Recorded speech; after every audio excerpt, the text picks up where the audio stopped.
Huh. My intuition tells me that something very interesting is about to happen.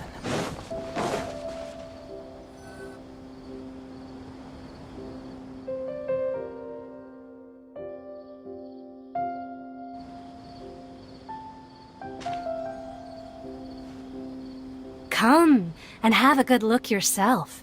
Traditional spices of the highest quality, made with pride and experience.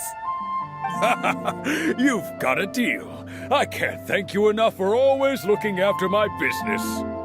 Believe me, I'm not making this up. Several Eremite mercenary groups are nearly in open conflict, but does the core of 30 care? And that's not all. Did you know that... Wow! Talk about hurly-burly! This place is busy! Huh? Guess that's only to be expected for the largest port in Sumeru.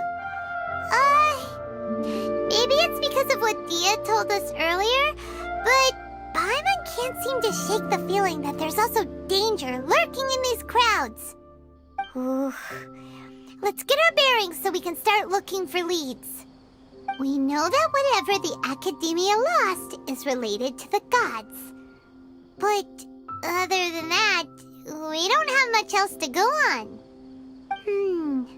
Osfun told us to try posing as Academia students while asking around.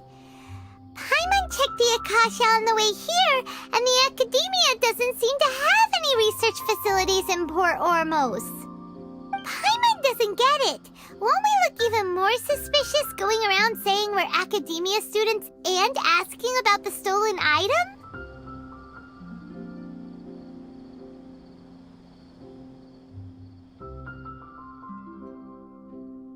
Well, given all the people that come through here every day, if there's any information to be found, Paimon bets we could find it in the market. Let's ask around and see what we come up with.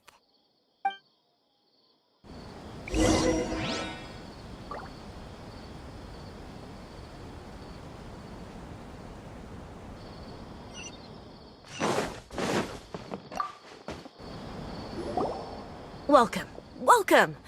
How can I help you too? Hi there. We would like to ask you a question.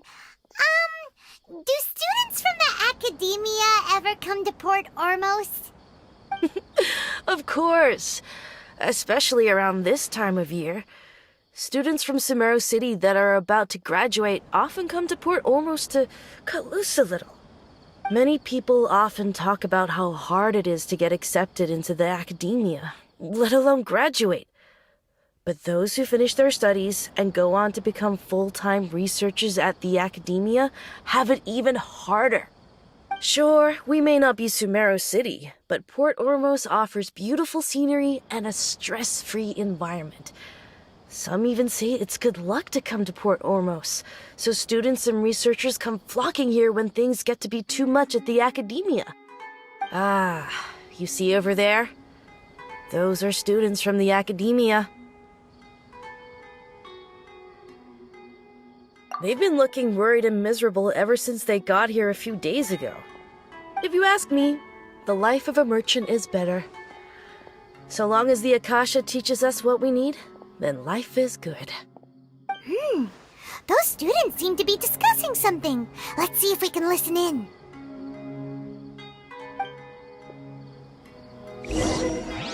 Out of all my commissions, I wins the most. It's no good. I've tried asking around, but I haven't been able to learn anything useful. Not to mention that a bunch of scary-looking Eremite mercenaries have been posted along the streets now. There's been a lot of fighting between the different Eremite factions in Port Ormos. If we choose to move on our own, then it would be wise to steer clear of them. Especially the group that's constantly shouting some stuff about the Scarlet King and some resurrection. I've even heard that the Citadel of Regzar is starting to get fed up with them. What was that group called again?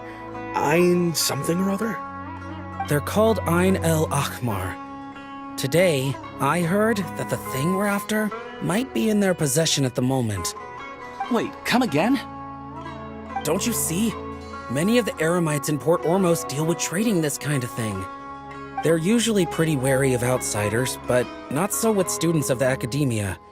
It's because the kind of goods that students are looking for aren't the kind of goods that eremites are after. As long as they know you're a student, then deals can be made. I've heard that Ain al-Hakmar likes to set up shop at the Jafar Tavern.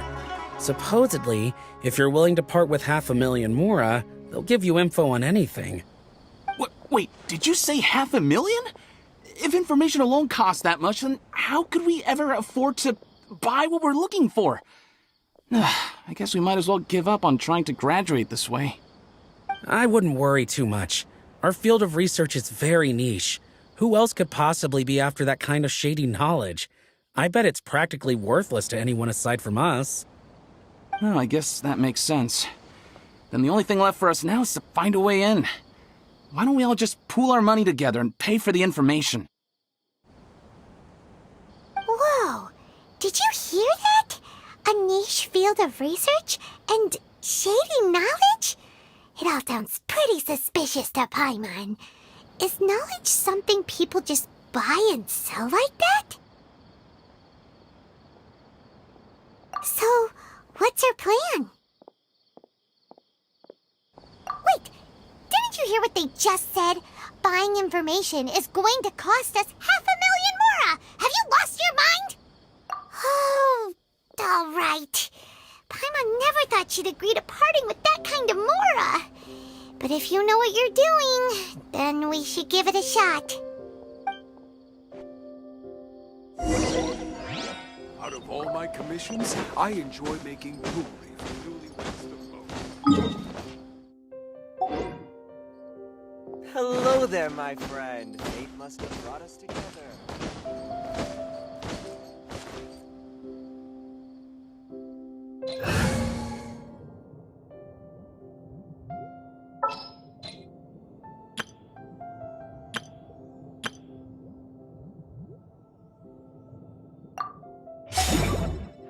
Propagate! Crumble!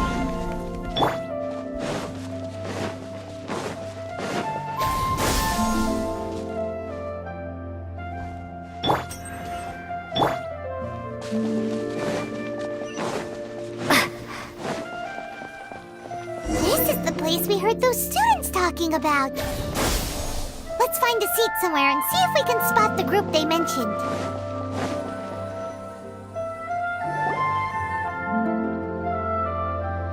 Oh, you've arrived. Please, take a seat. So, they think that they can go toe-to-toe with the boss? Ha! Once we reclaim the power of the Scarlet King, they'll be the first that the boss punishes. They're nothing to be afraid of. Our main rival now is the Caracal Battalion. They've also amassed a significant amount of Mora this time, so we mustn't underestimate them. How can the Caracal Battalion compete with the boss when they're nothing but a bunch of money-grubbing opportunists out for a quick Mora?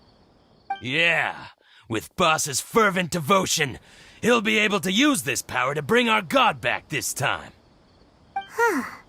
All these guys talk about is the Scarlet King, so they're probably the ones we're looking for. Greater Lord Ruka Devata. That traitor and her followers must not be spared. The day will come when the Scarlet King exacts vengeance on Sumeru, and all of them shall be punished. Yeah, Paimon was wondering what they meant too. We should ask about that if we get the chance later.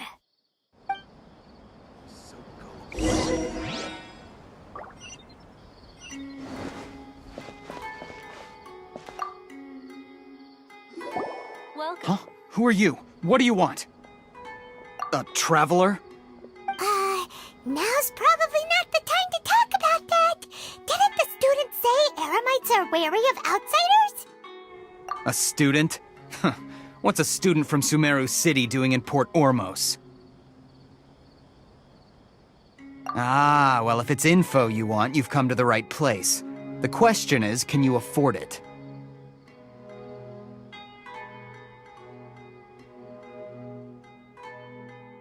Oh, Paimon can't stand to see so much more go. But there's no other choice right now. Here, this is the merchant's address. Whatever you're looking for, you'll find it there. Well, what are you waiting for? Oh, that's right! We heard you mention the Scarlet King just now. We're actually interested to know more because we're archaeology students! Fine. Since you've already handed over the Mora, I guess I can throw in a little extra info. As you can see, members of Ain al-Ahmar are devout believers of the Scarlet King. Years ago, the Scarlet King founded the great desert nation that was our homeland. It was an advanced civilization, far beyond anything you'll see in present-day Sumeru. The Scarlet King was the rightful god of wisdom, but he was betrayed by a companion he trusted. She even stripped him of his title, God of Wisdom. So, you mean the traitor was... Greater Lord Rukkhadevata, yes! That shameless wretch destroyed the Scarlet King's civilization, and our ancestors were forced to flee to this land where we were made to suffer the tyranny of our enemies. Furthermore, she conspired with the Academia to cover up the truth of her actions, and create the merciful and benevolent facade for which she is now known. Ugh, just thinking about it sickens me. But the story doesn't end there, oh no. The Scarlet King isn't truly dead. The voice of the Oracle has been heard in the desert, prophesying his resurrection. Mark my words, our god shall return. And when that day comes, all followers of the traitor and all the desert dwellers who have forgotten their true god will suffer retribution together. If what I'm saying makes you shiver with fear, it might not be too late for you to become a believer of the Scarlet King. I don't have anything to say to you Academia people about that. I think this conversation has reached its end. Not just yet. This man is a fraud. Huh? You again? Deranged Academia lunatic. Yes, it's me again. I already warned you that if you weren't willing to sit and discuss things with me, I'd take measures to make things uncomfortable for you. Listen to me. That address he gave you is fake. Or at least, you won't find a merchant waiting for you there. This group has been boasting all around that they can provide information on a certain item as a means of luring people into their territory. Once you show up, they keep up the act until they have hard evidence that you want to purchase said item. Then they use that to squeeze you for all the more you're worth. Hey! Shut it all, Hatham!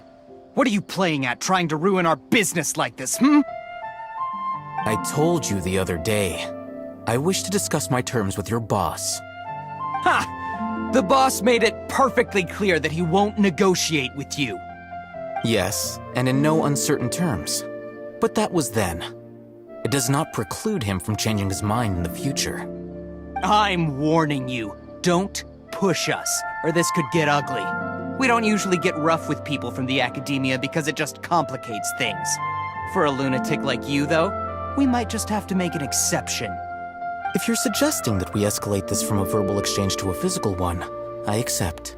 After all, even the Archons used war to negotiate the ownership of Teyvat. If, on the other hand, we can't agree on any means of negotiation at all, then I'm afraid my next course of action will sting a little more than the mere falling through of a few business deals. I will jeopardize the Eremite's reputation, which I know you value above all else. I am quite confident that if I began to take such action, your boss would willingly approach me himself. However, I fear that by then, some things will have happened that cannot be undone. Also, a word of advice. I suggest you tell your boss exactly what happened here today.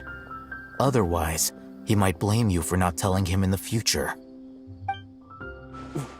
What did you say? Consider this. Have I ever failed to follow through on my word in the past?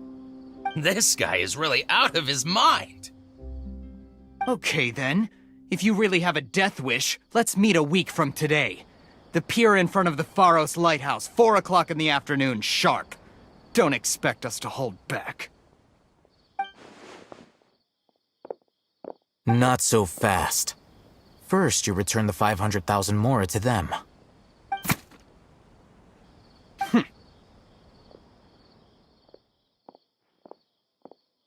Please, I beg you, don't provoke them.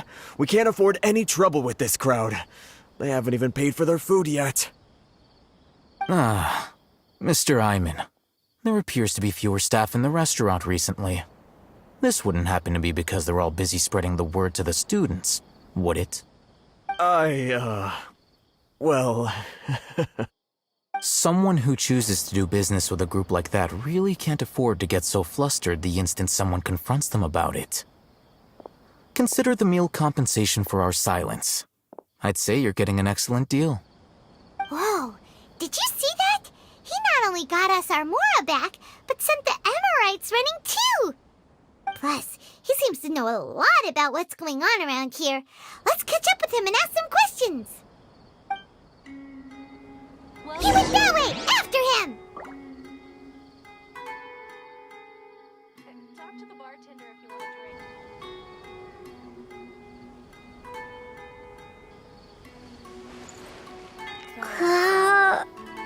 Oh, so then what happened next?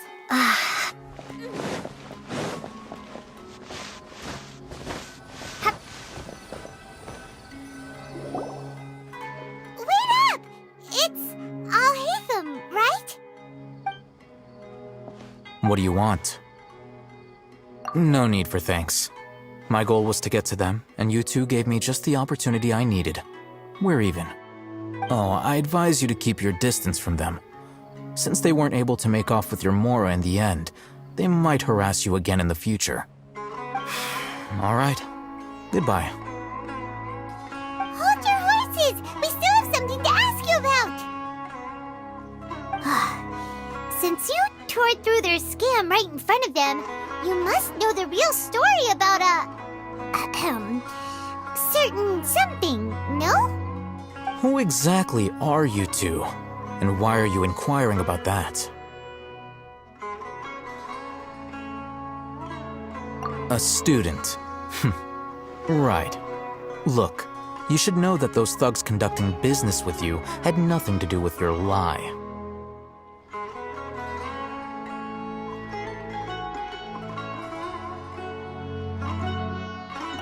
Huh? Oh, yeah! She's really strong! Weren't you saying something about a physical exchange? We can help with that. She doesn't even have a vision. Forget it. Maybe not, but she can still use elemental energy. Otherwise, there's no way we'd go asking for info from from guys like that. Those hot-headed thugs are definitely gonna bring a lot of backup for your next meeting. Even if you don't go alone, you won't regret taking us with you.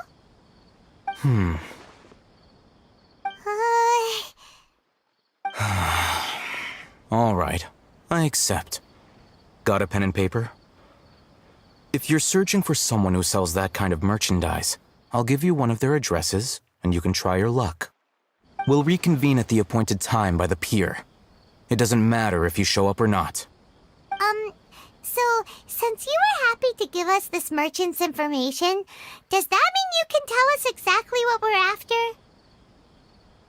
You were willing to part with 500,000 Mora for something and you didn't even know what it was? Okay. Well, if you truly are as skilled as you claim, then you can beat the answer out of them when they become hostile. Look, if you've been making inquiries, then you have to know something by now. Tell me what you know so far, so I don't waste time repeating information. We know it's connected to the academia somehow, and that not only do the Eremites deal in it, but some students want to get a hold of it too. What else? You know almost everything there is to know, but you're unable to compile this information because you've never seen the object before. This is what you've been looking for. Huh? Paimon can't tell what it is. It looks like some kind of ornament. This is a knowledge capsule. To put it simply, it's a vessel that can store a fixed quantity of canned knowledge. It's like a miniature Akasha. Anyone who links it to their personal Akasha terminal instantly becomes privy to its contents. Correct. Anyone. Unlike the Akasha, which heavily regulates who can access what information, knowledge capsules confer their contents without any requisites. That's amazing! It's essentially a convenient and harmless vestibule for knowledge. Unfortunately, it's illegal in Sumeru to privately possess or trade them. They were created as a means for scholars to transfer knowledge gained from Irminsul into the Akasha, and are intended to be destroyed immediately after use. But despite strict regulations, some of these knowledge capsules will always escape destruction. After all, there will always be those in this world who are dissatisfied with life as designed for them by the Akasha and wish to change their fate. Over the past century, a wide variety of canned knowledge has been leaked from the academia. Now, in Port Ormos, the valuable ones are a means to Mora for the Eremites. Meanwhile, those which the Eremites deem to be useless to them occasionally prove useful to the common citizens and hapless academia students. Well, I think that about sums it up. Oh, so that's your true objective. With our current arrangement, I don't believe I can offer an answer. You're still resolved. Fine. Let's talk somewhere with fewer people.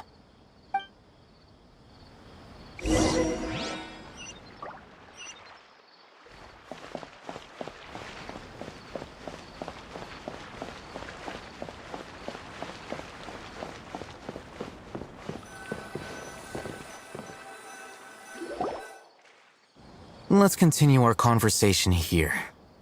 If you wish to learn more about the knowledge capsule that the Academia lost, then you must help me with something. I need you to find someone named Dory, a traveling merchant.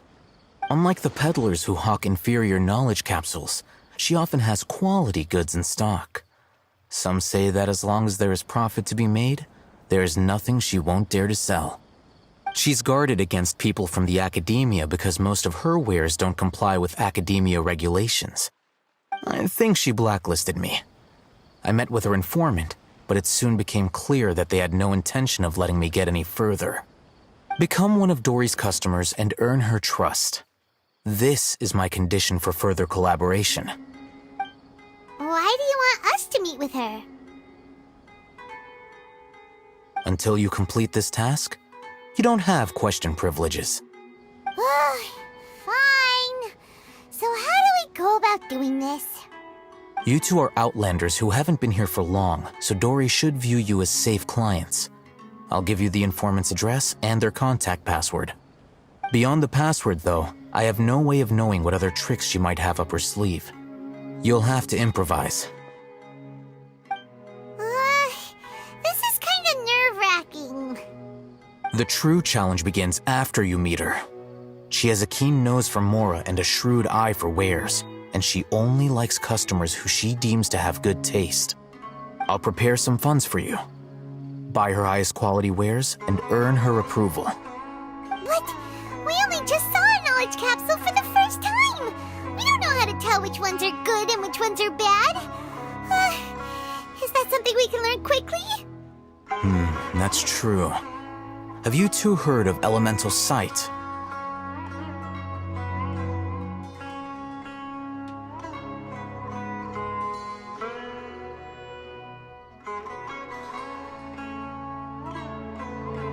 Oh, that's a surprise. Guess I'll have to hold you in higher regard. Anyway, that ability should resolve your issue.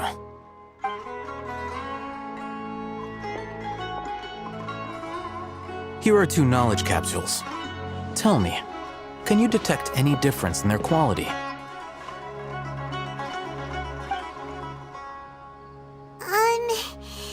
They look the same to Paimon. Try inspecting them with elemental sight. How'd it go? Did you see anything? Rumor has it that higher quality knowledge capsules generally appear brighter when viewed through elemental sight. That's because knowledge originates from Irminsul, the root of Dendro power itself. The more powerful the knowledge, the richer it is in Dendro energy. However, some canned knowledge with a high concentration of elemental energy is of little use in contemporary times, so those capsules are of little value. Using elemental sight is merely a stopgap measure, but it should suffice for earning Dory's trust. That sounds pretty impressive. Here's a sheet with the informant's location and contact password, and here is the mora for purchasing canned knowledge. Don't be cheap. You'll need to spend to catch Dory's eye. If there's any mora left over, just keep it. Oh, and be sure to exercise some caution. There have been Matra present in Port Ormos lately. Your efforts will be for naught if they catch you. Matra?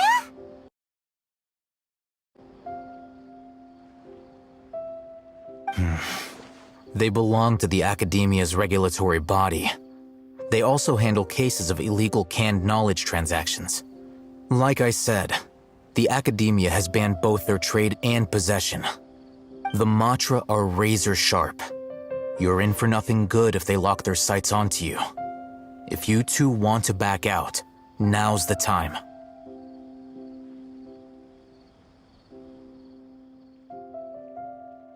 Okay, then we have a deal. If you succeed in your dealings with Dory, come find me at the Wikela Funduk.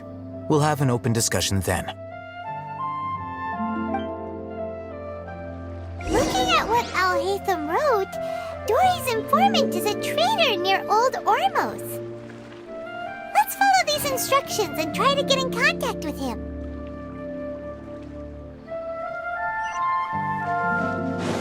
Talk to the bartender if you want a drink.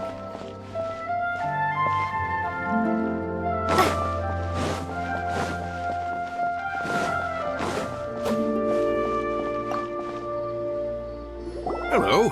What are you two looking to buy?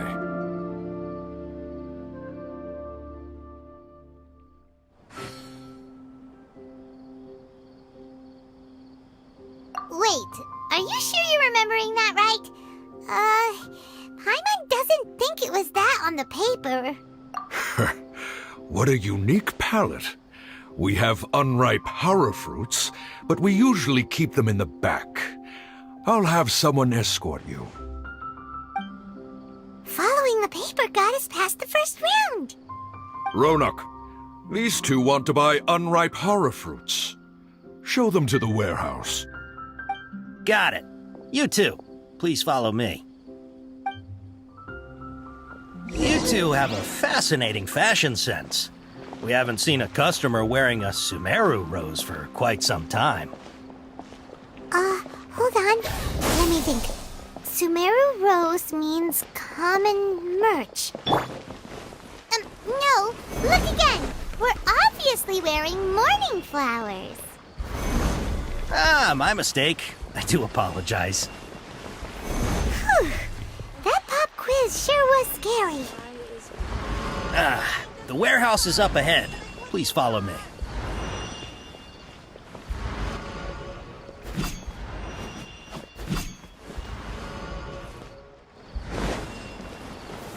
Stabilize!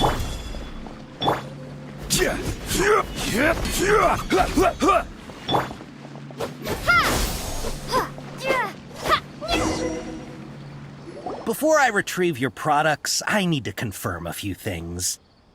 Please forgive me, but we may not have sufficient stock for you today. Earlier, many of our hara fruits were taken by mice.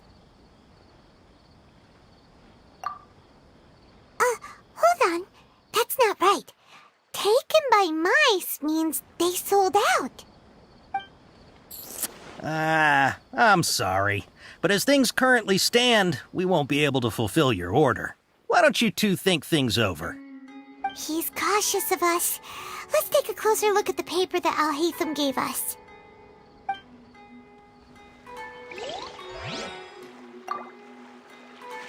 Before I retrieve your products, I need to please forgive me, but we may not have sufficient stock for you today. Earlier, many of our hara fruits were taken by mice. Thanks. If better goods come in, you'll be the first to know.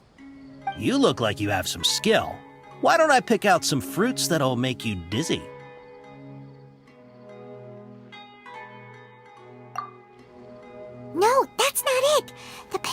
said that heat stroke He's cautious of us. Let's take a clook.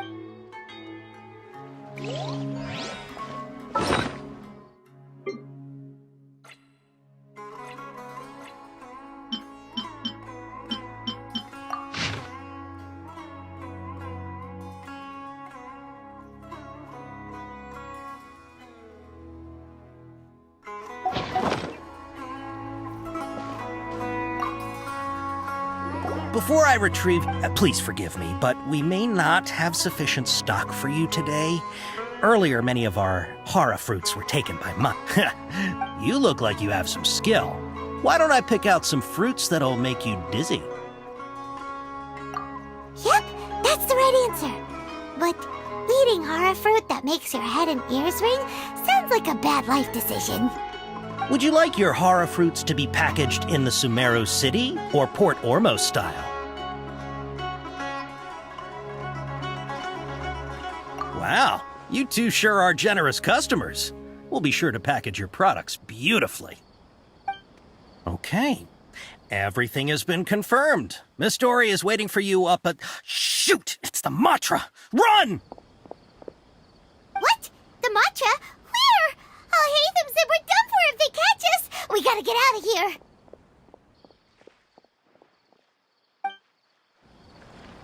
We don't know this area, so let's follow that informant.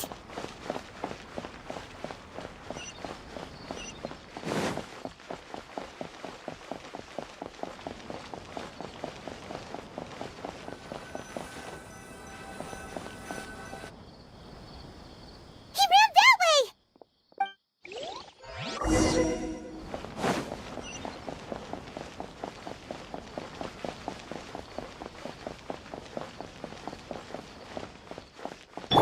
Crumble!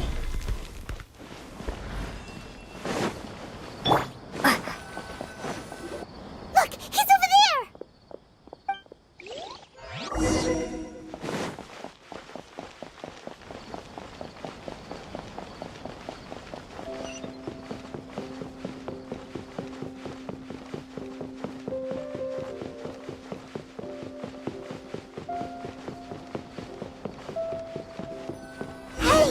If you're hiding from the Rishbaland tiger, come this way!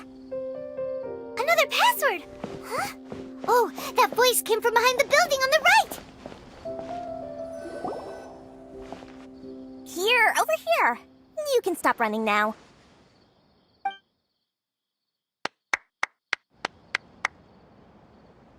So you were the one who was calling out to us just now. But, are we definitely gonna be safe here? These two good customers wish to buy some hara fruit, Miss Dory. And if there's nothing else, I'll just excuse myself. Oh, very good. Thank you. Huh? Wait, you're Dory? Paimon sure thought you'd look a whole lot scarier. Hey, what are you trying to say, Princess Pea-Brain? I can be scary enough when I need to be, believe you me. If you don't watch what you say, then you can forget about doing any business. But it seems you two have actually done pretty well so far. Not only did you manage to find the informant, your reactions were also pretty sharp. You don't really look like criminals or anything, but I bet my Mora that you've been involved in some shady dealings, haven't you? Paimon's not sure if that's supposed to be a compliment, but we'll take it. I can't risk doing business with people who start huffing and puffing after just a few paces. No matter how much Mora they might have.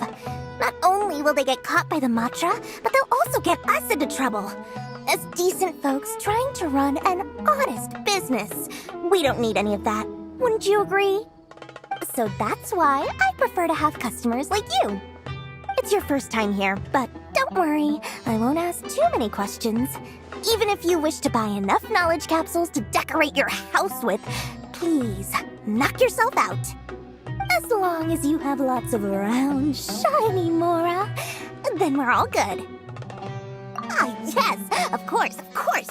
Go ahead, help yourselves. Voila! Wow, she has a trove of canned knowledge. Matra caught her with all this. What kind of products do you seek, my dear customers? Don't worry, I'm not interested in your reasons for buying. I can, however, offer some suggestions. Take this one, for example. An analysis of the sociological ideology and dialectics of the Hilichurls. Only 3 people in all of Tevat have ever studied it, making it extremely rare. It's on sale now for 350,000 mora. Yeesh, who would want to be an expert in that topic? Or how about the architectural styles and construction methods of Tevat in the early Archon War period? With this one, you can become an expert in historic architecture preservation and find an excellent, well-paying job in nearly any nation. Ooh, now this sounds like it could be useful. 2 million mora, and it's yours. No discounts. Whoa! That's a lot of mora! Of course, you are free to pick whatever your heart's desire. The contents and price of each knowledge capsule are indicated in small text on the body of each one, down at the bottom. Alright, let's try the method that Al-Haytham mentioned.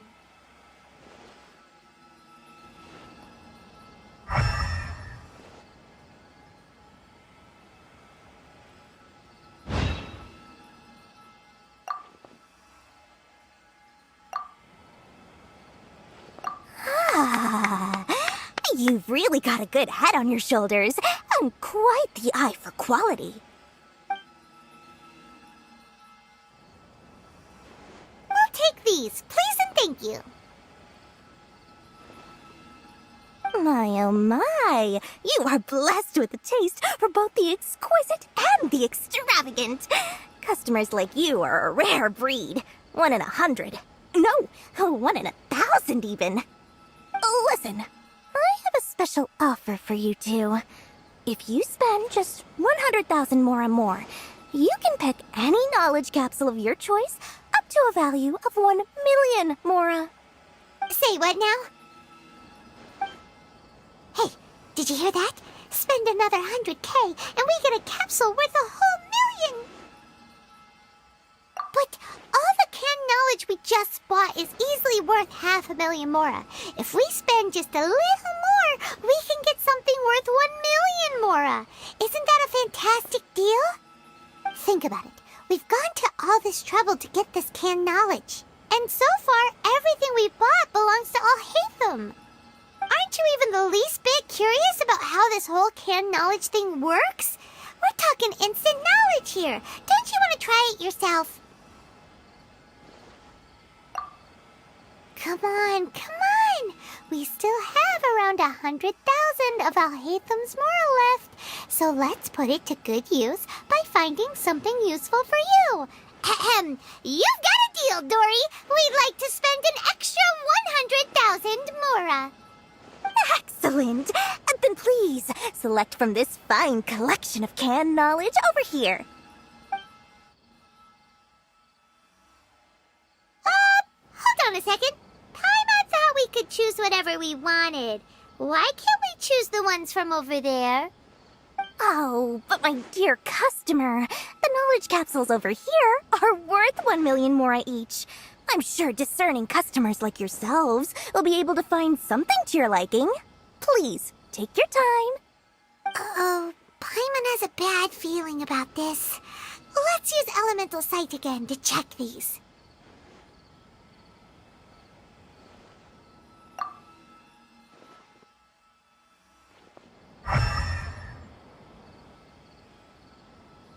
So, what did you see? So, they're all worth about the same amount? Well, anyway, the mora's already been spent, so let's at least try to find something useful. Let Paimon take a look here. An introduction to traditional Sumeru brewing techniques, the art of growing spices, an overview of ancient runes. Oh, how about this one? Sword Fighting Techniques 8. Not sure we'd ever find volumes 1 through 7, but at least this knowledge should be useful, right? Let's go with this one. one. All right, very good. I'm expecting some new goods in the next couple days, so be sure to check back again soon. Whether it's canned knowledge or anything else you need, bring your Mora to Dory and doors will open. I feel as if Dory went smoothly enough. Let's head to Wakala Funduk and meet up with Alhaitham. Hopefully now he'll finally tell us about what the Academia lost. Makes sense to you, Cece?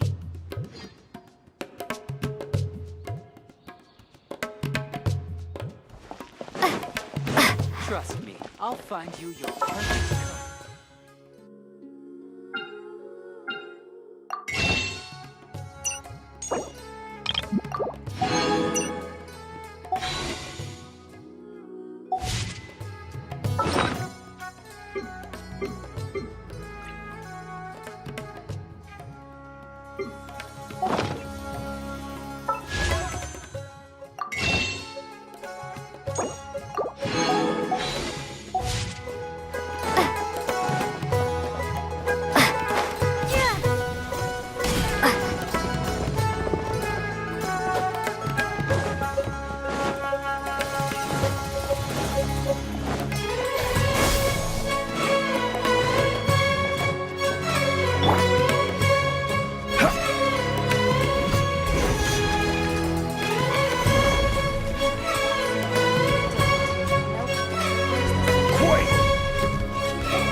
You two made it.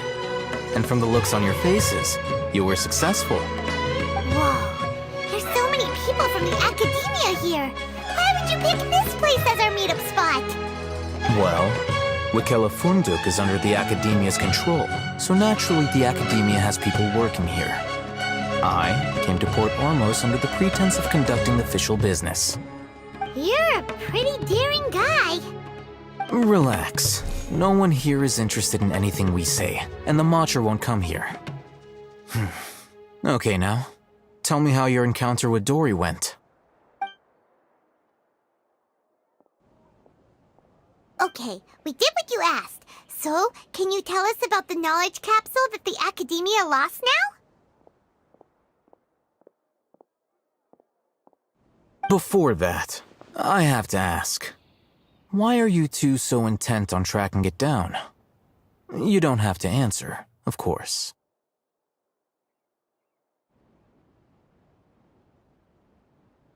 Yeah, she just wants to meet the God of Wisdom and ask her about something important. We've been in Sumeru for a while now, but we still haven't found a way. When we heard that the Academia had lost something that might be related to the gods, we came here in case it turned out to be our lucky break. In that case, you're on the right track. A short while ago, the Academia lost a knowledge capsule in the desert. It's supposedly a divine knowledge capsule. Use it, and you'll gain the wisdom of the gods. Wow, there's really such a thing as that? Hey, if we find it, do you think we could learn how to meet the Dendro Archon? Ooh, or even how to find your brother? I highly doubt it has any mystical properties, but it does indeed exist. And it's right here, in Port Ormos. So, where exactly? That's what we need to find out next. I won't deny that. I am investigating because I'm curious as to what the divine knowledge capsule truly is. As you know, the Eremites in Port Ormos also have their eyes on it. It is an extremely precious item. The knowledge contained within may bring great power or wealth to whoever has it in their possession. Several brigades have been vying for ownership of it as of late, but there is still no victor. My personal finances and connections cannot compete with those of the Eremites. After attempting various methods, I finally managed to reach a tentative agreement with several brigades. I agreed to forego ownership of the divine knowledge capsule in exchange for the opportunity to study it. After all, there's no harm in understanding what it is. However, there are those who are less amenable to negotiation, such as those from Ain al-Ahmar. They adamantly believe that the divine knowledge capsule contains the Scarlet King's power, and that he will return to this world when they obtain it. They refuse to let anyone from the academia tarnish their deity's soul. So you kept hounding them because they refused to cooperate with you? Yes. Ain al-Ahmar isn't exactly wealthy, but its members are determined to get that capsule by any means necessary. To that end, they've resorted to many methods more foul than fair in order to amass sufficient funds. So, I've been sabotaging their business to force them into negotiating with me. The Divine Knowledge Capsule should be up for a secret auction within the next few days. Each brigade will place their own bid, and the prize will be covertly given to the winner. To ensure the capsule's security and to evade the Matra's notice, the winning brigade will not publicly disclose their victory. Unless I know whose hands the Divine Knowledge Capsule ends up in, my agreements with them will fall through. Dory is the most reliable source of information, but that avenue was previously closed to me. With you on board now, the situation is different. In other words, you wanted us to befriend Dory so you could find out where the Divine Knowledge Capsule is. Yes, you can say that. But this arrangement harms none of us. The day after tomorrow, go back to Dory and try to purchase information on the Divine Knowledge Capsule's whereabouts. If she has no information, wait 2 days and approach her again. If I get the opportunity to study the Divine Knowledge Capsule, I will relay my findings to you. Will that suffice as compensation? Okay, then we'll meet up in 2 days. Alhaitham, before you go, we actually bought a knowledge capsule for ourselves, but we're not sure how to use it. You two want to try using a knowledge capsule? Sure, I can teach you. Doing so right under the Academia's nose is a bit problematic, though. What do you say we head to the outskirts of town?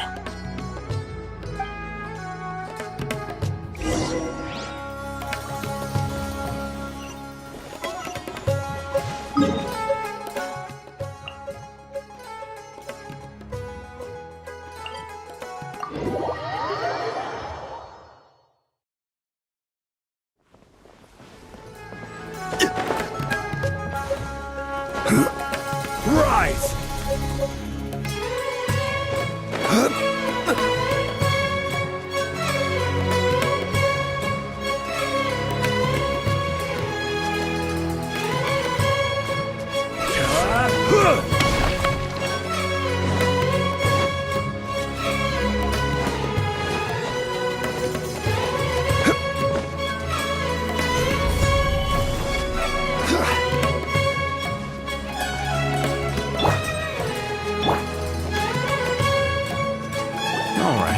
This place works. Show me the capsule you purchased. Here. Sword Fighting Techniques 8. Huh.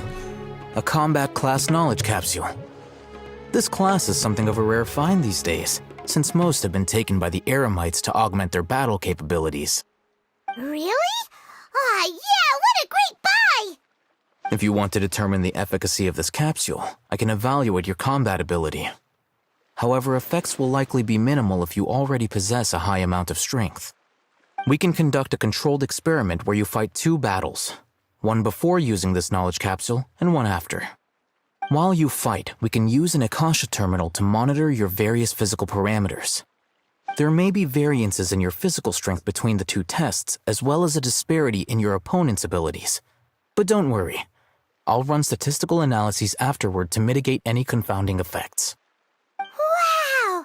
Alhaitham! You must have been one of those guys at the Academia who got top grades on everything. Paimon's curious about something, though.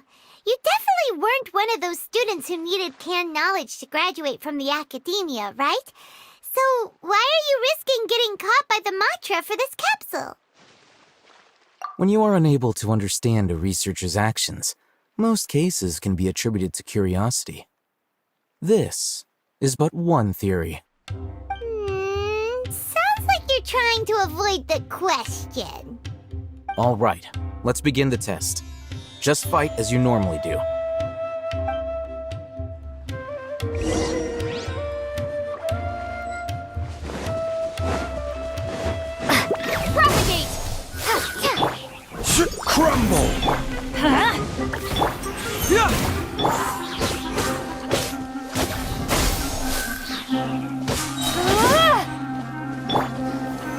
Solidify!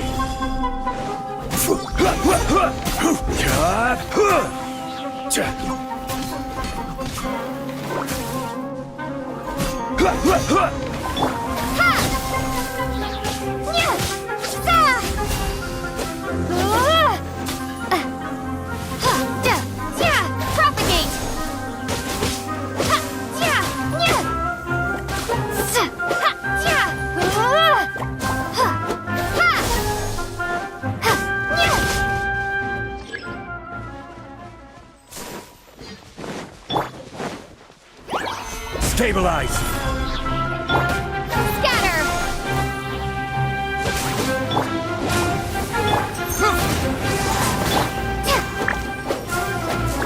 Propagate!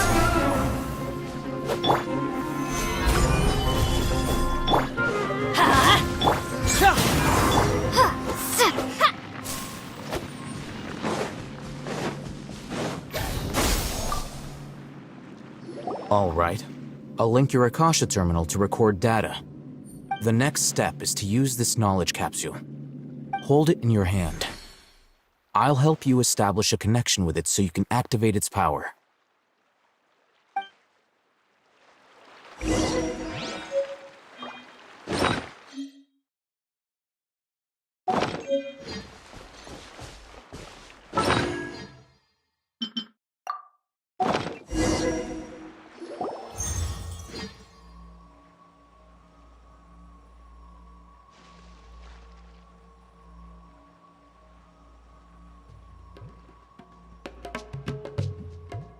Hey, how are you feeling? You mean that it worked? All right. Time for round 2. Fight with the same composure as before.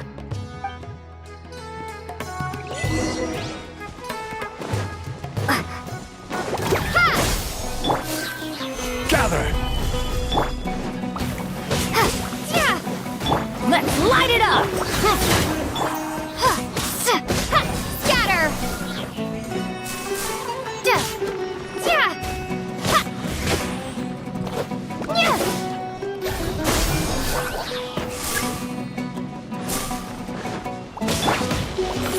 Stabilize!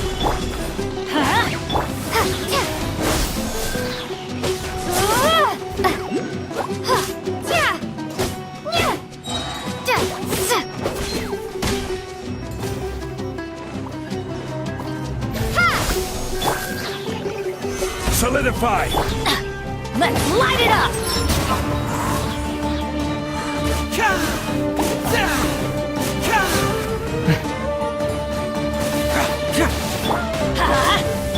Scatter!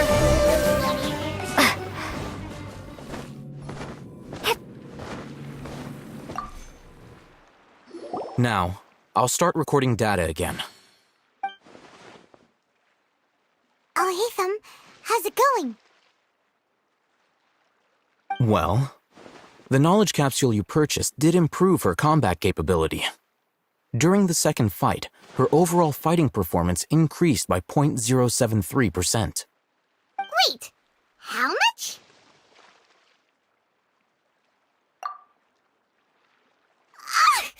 Dory's such a jerk! She totally scammed us! 1 million mora?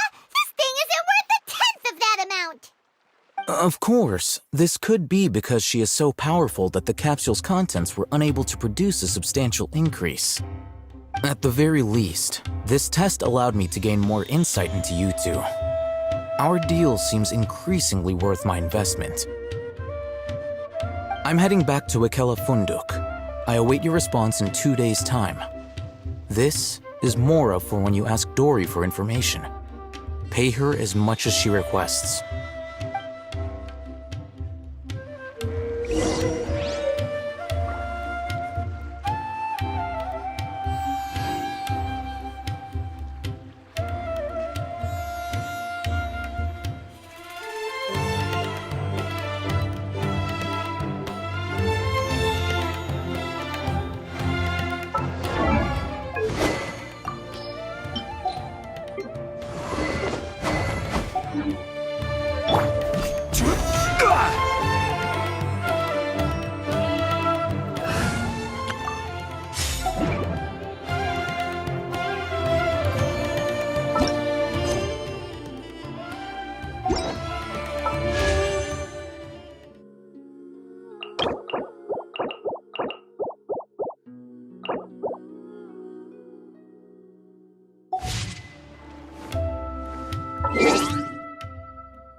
Doing detective work means you gotta walk the walk. No, I mean literally. I need to search high and low for evidence. Local specialties in Sumeru. I want to buy more. I hope you'll have a wonderful day. Don't you remember your adventure plans? Ad Astra Abyssosk. Welcome to the Adventurers Guild.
Let's see Dory today and ask her about where...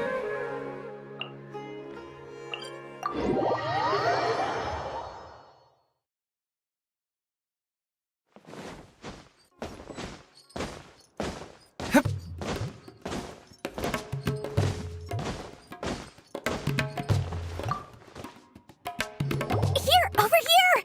Oh, welcome back, my loyal patrons. What can I do for you this time? You name it. Canned knowledge, supplies, or anything else you need. I'll find a way to get it. Where there's a waterfall of Mora, there's a way. Can you really get us anything we want? Anything at all? Aha! So it appears that canned knowledge alone is no longer sufficient for your opulent appetite. Then please oblige me. Tell me what you have in mind. Oh! I knew customers with pockets as deep as yours would undoubtedly crave something more profound than ordinary canned knowledge. But you know, that kind of information isn't going to be cheap. After all, I had to work really hard to weasel my way into the auction site. Not to mention that if anyone found out that I was the leaker, I would be in big, big trouble. But how can we be sure your information is accurate? I'm curious how you just happen to have this kind of info the moment we need it. Because to me, anything of value is what I consider to be my supply. Therefore, I must always be aware of what's hot on the market in order to secure more sales.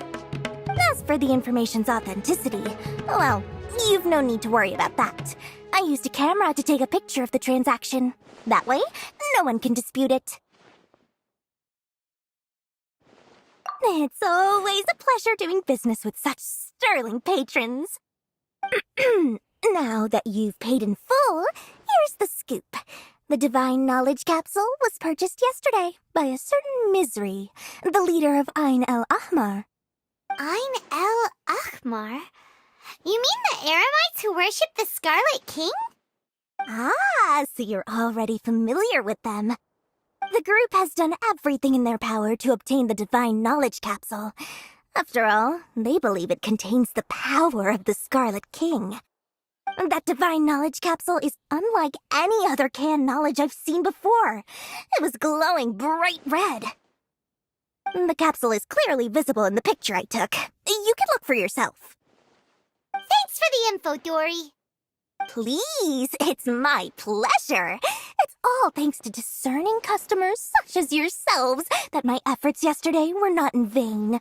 Please, don't hesitate to contact me if you ever need anything else in the future. Mora for Dory opens doors. Well, we figured out where the Divine Knowledge Capsule is.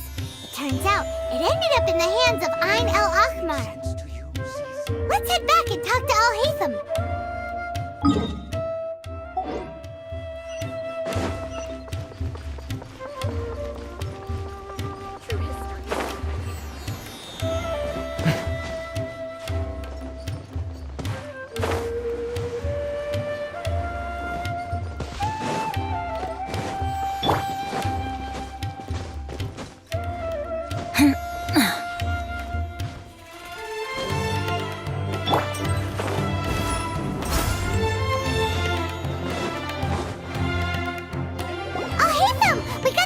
You wanted. Really? All right.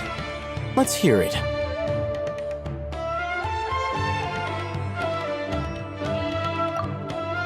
Dory even gave us evidence to verify the intel. Have a look.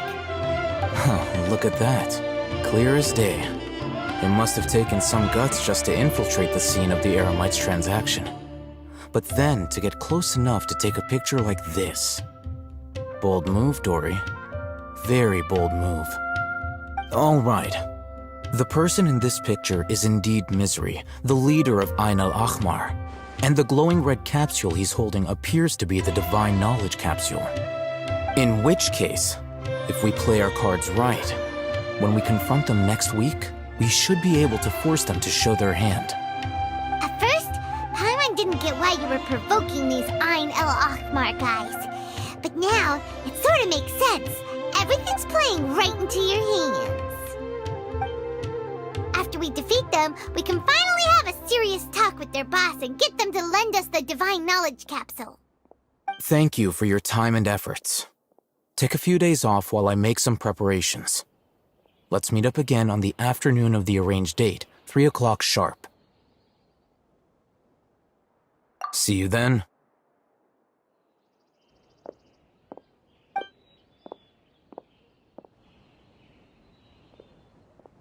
Al Haytham sure is taking his time. Where could he be? Oh, there he is. Sorry to keep you waiting. Let's head to the pier in front of Pharos Lighthouse. Yep, let's go.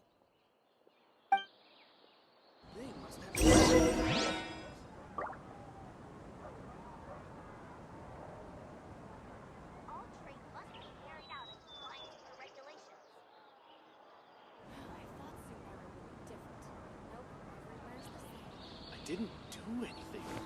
So why am I constantly being watched?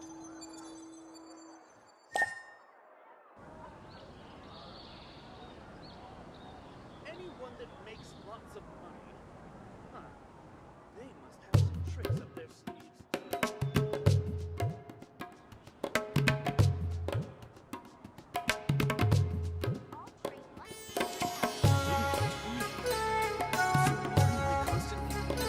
There's something in the air. Something that tells me a new case is brewing.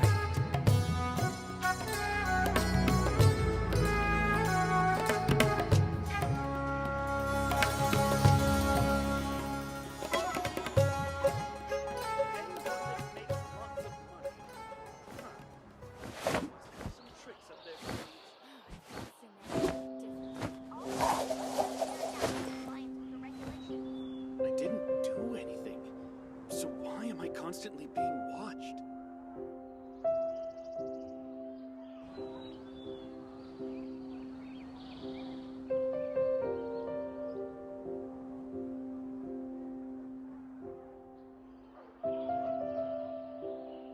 Huh.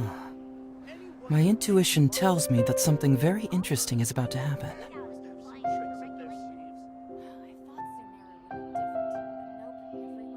I didn't do anything. So why am I constantly being watched?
Alhaitham.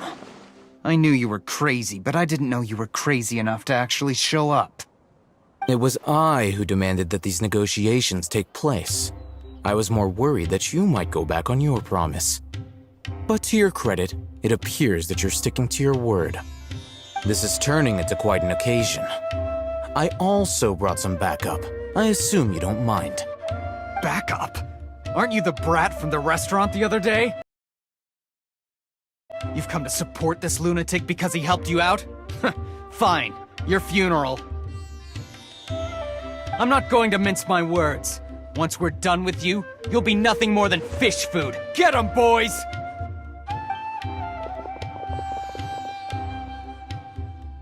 Uh-oh, here they come. Good luck, you two. That's close enough. Let's light it up! Oz revealed. Where do you think you're going?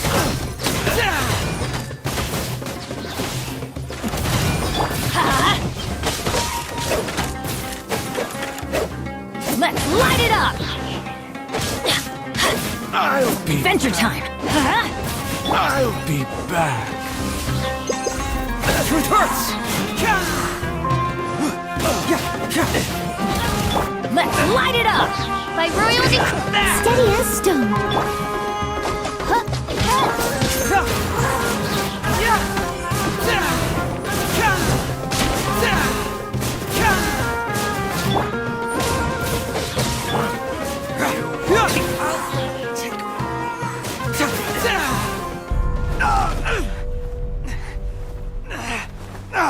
Academia scum!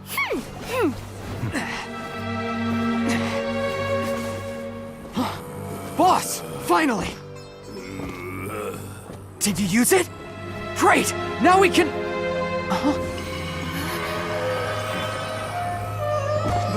Boss?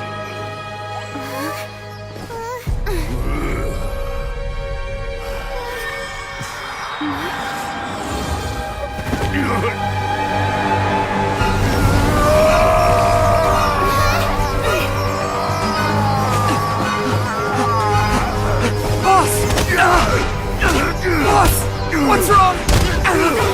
What happened to him? We have to cut his Akasha connection, now.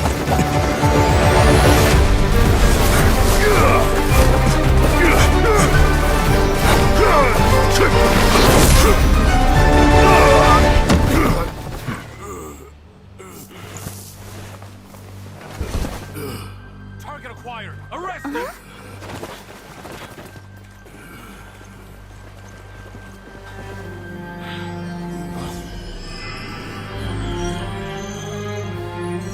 Do not impede our work. Is that understood, Alhaitham? Of course. I was only trying to help. Take him away!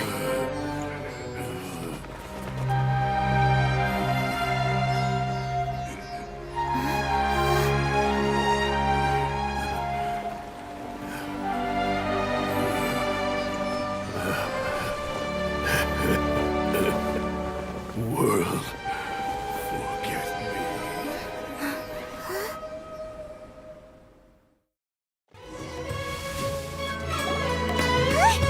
What in Tibet just happened? It's like that big guy suddenly lost his mind. It looks like he used the Divine Knowledge Capsule. You mean the Divine Knowledge Capsule did that to him? Oh, yeah. You mean how some researchers go insane after getting knowledge from Irminsul? I've heard of numerous incidents of researchers in Satyavada life going insane. The state that man is now in suggests that this is a similar situation. This Divine Knowledge Capsule does appear to be linked to the gods, but beyond that, it doesn't seem anything like the rumors suggest. Possessing it doesn't grant you divine wisdom or power. Did you hear what he said? World, forget me. What could that possibly mean?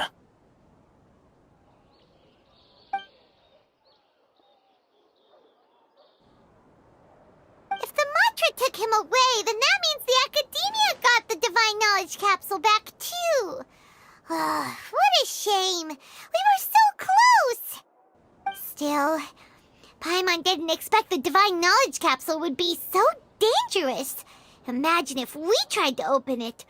Oh, who knows what would have happened to us? As things stand, there is no reason for me to remain in Port Ormos. I believe our collaboration has also reached its end. Oh, we were so busy trying to find the Divine Knowledge Capsule that Paimon forgot to ask you something. Since you're a member of the Academia, do you have any idea how we can go about meeting Lesser Lord Kusanali? Truthfully, I don't. Lesser Lord Kusanali appears to exist outside of Sumeru's entire administration. Most of the time, you wouldn't know she exists at all.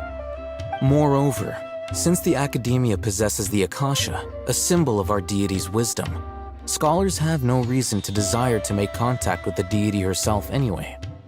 Everything about Lesser Lord Kusanali is such a mystery! I'm heading back to the Academia. How about you two? It's almost the day of the Sub-Zero's festival. Maybe we should head back too. We've been rushed off our feet over the past few days, so maybe a little rest and relaxation will do us good.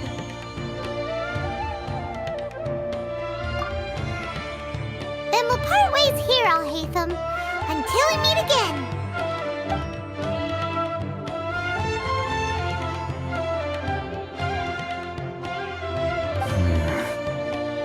Now, do I deal with this thing first? Or should I produce the report that the higher-ups require?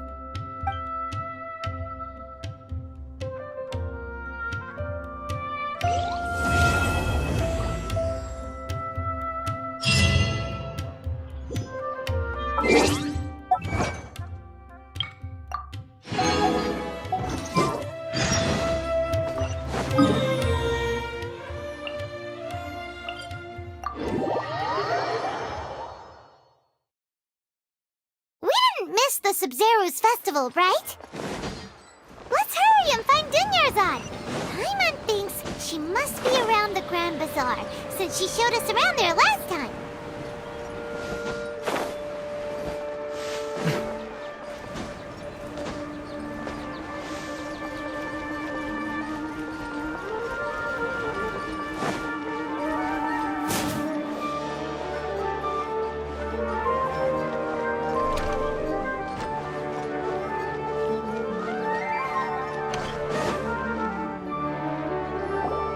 There she is! Dunyarzad, we're back! Just as promised, Traveler and Paimon. I'm so glad that you two came back to celebrate Lesser Lord Kusanali's birthday. Indeed. The festival's tomorrow. We've been preparing for so long that I can't help but feel a little nervous. There's no need to be nervous. Paimon's sure that Lesser Lord Kusanali will feel everyone's gratitude. Thanks, Paimon. I hope that everyone who comes to the festival will also have a good time. Speaking of which, did you manage to make your way to Port Ormos? Discover anything over there? Of course we went. A lot of things happened there. I see. Sounds like you two had another exciting adventure. If there is another chance, I would love to join. My lady, if you went to Port Ormos in your current state, we'd both be in for a lifetime of trouble. Dia! You were eavesdropping! It's called covert protection. Keeping an ear out for what's going on around my employer is part of the job. It's all right, Dia. I merely said I would like to go. I know better than to think my body could handle it. The festival's tomorrow. I've been doing nothing but causing trouble for you. So, Dia, please take some time to relax. I'll be fine. Even when you put it that way, it still doesn't feel right. Don't worry, my guardian knight. Okay, fine, but only tonight. Tomorrow's a big day, and many no-good scumbags are gonna try to take advantage of that. Oh, Oh, you two must be exhausted from your long journey back to the city. My apologies for not realizing this sooner. I've already prepared a room for you to rest. Please follow me. Whoa, you're so thoughtful. Paimon's so ready.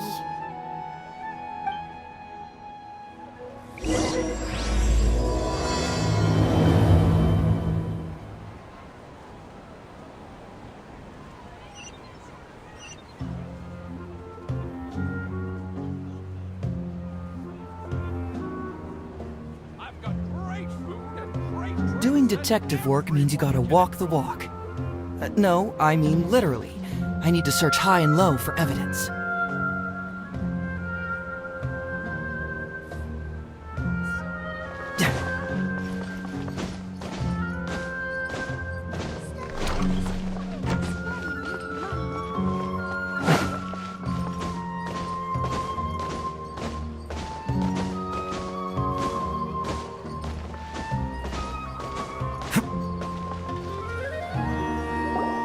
Here we are. It's also fairly close to where I've been staying. It looks really nice.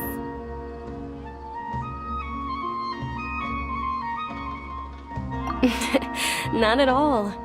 Just tell me more about your adventures when you next get the chance. That's Paimon's specialty. Paimon can tell you stories next time. Oh, if you don't mind, how about we all walk around together tomorrow? All of my friends will be working the festival, and Dia's still insisting on her covert protection. Yeah, it'll be pretty hard to relax and enjoy the festival if Dia's constantly hovering over you, right? Then let's meet at the nearby bazaar first thing tomorrow morning. Have a great night. It's a deal. Good night, Dunyarzad. I may be too excited to fall asleep tonight. See you tomorrow. Paimon's starting to really look forward to the Sumeru festival too. Will there be lots of yummy food? Oh no. Thinking about food is just gonna keep Paimon up all night. The earlier we sleep, the better. Let's go inside, traveler.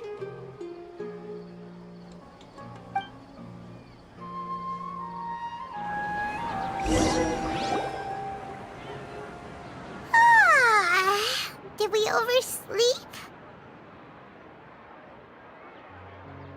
We should go meet Dunyarzad right away!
Traveler, Paimon, I've been waiting for you two.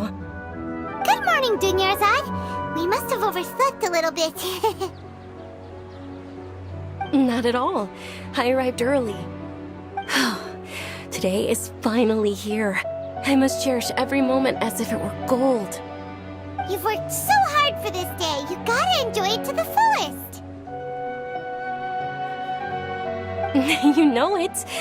Oh, it's just that, as expected, I had some trouble falling asleep last night.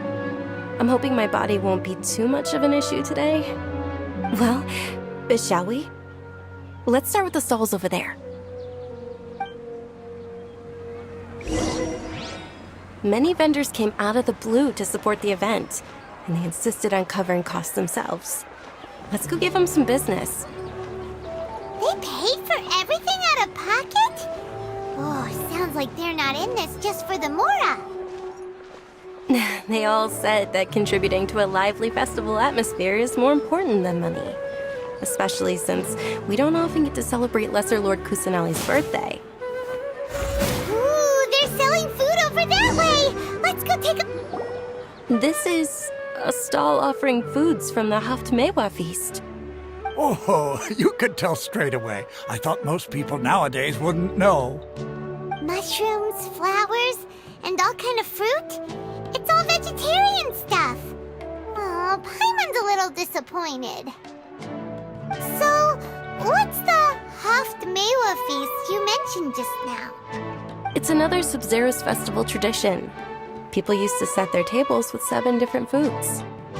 Generally speaking, the most common selections were foods like Rukashifa mushrooms, lunar lotuses, Sumeru roses, sunsetias, kapulatas, hara fruits, and zaytun peaches. So, the Sub-Zero festival is a vegetarian holiday? You don't have to be a vegetarian to enjoy the spread. We just use the 7 foods to symbolize the 7 virtues of the Dendro Archon. Wait, but if that's the case, if Sumeru uses vegetarian food to represent the Dendro Archon, then wouldn't the Pyro Archon's festival be full of food like roasted fowl, juicy meatballs, grilled steak? Oh, Traveler, we have to go to Natlan as soon as possible! I hope your wish comes true one day, Paimon. Thanks! Alright, how about we also check out some of these other stalls?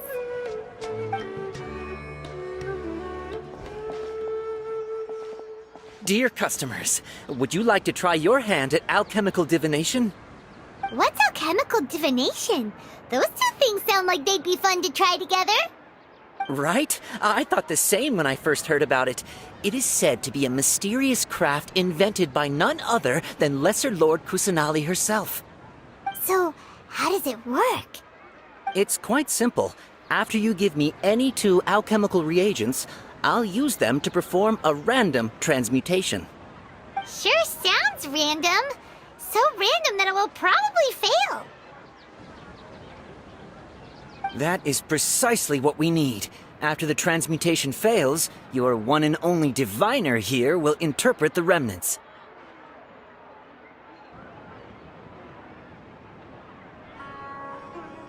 Well, according to Lesser Lord Kusanali, everything is interconnected, and all that occurs can be traced back to fate. You could say this is a pearl of old wisdom. Why does everything sound so much more credible when Dunyarzad says it? Are you guys working together? So that's the true wisdom behind it. This young lady sure knows her stuff. So, how about it? Want to give it a try?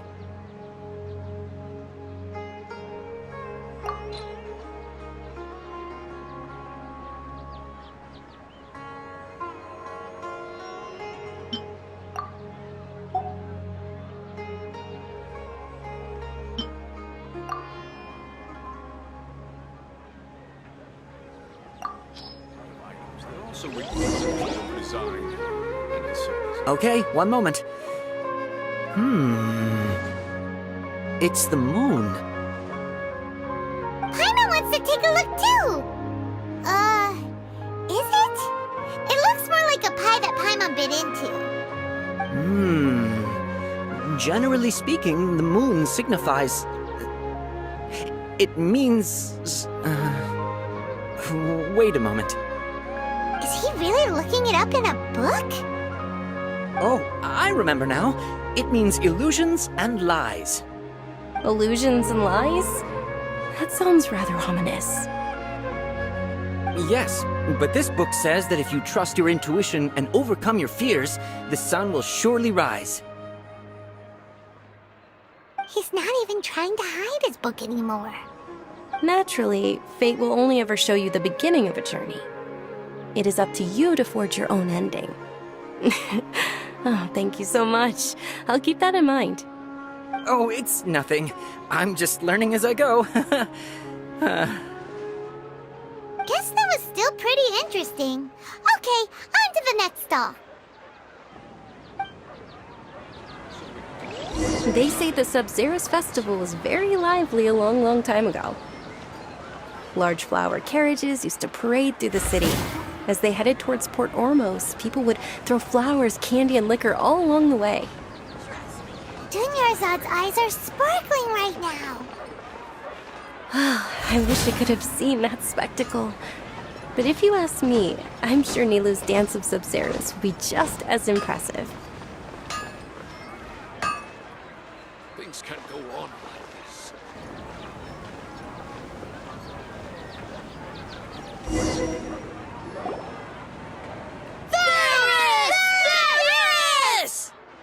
Attention! Soldiers, fall into formation if you want any Yalda candies.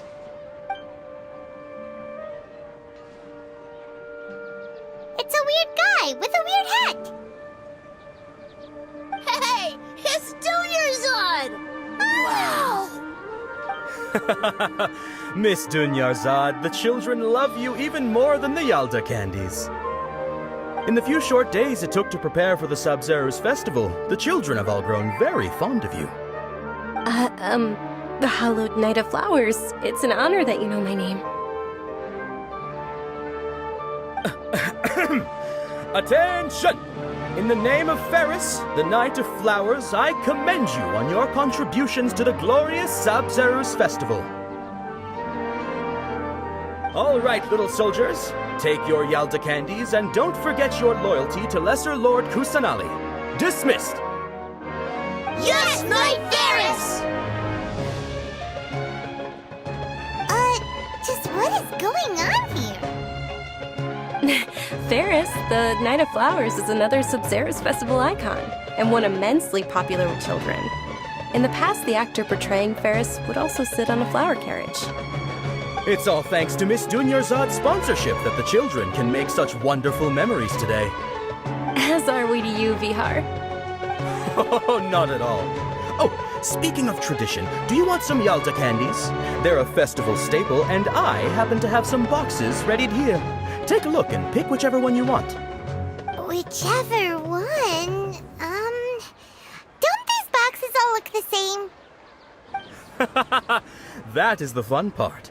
Each box contains a random flavor. It's up to the luck of the draw. Flavors include lavender melon, hara fruit, sunsetia. Ooh, those all sound pretty good.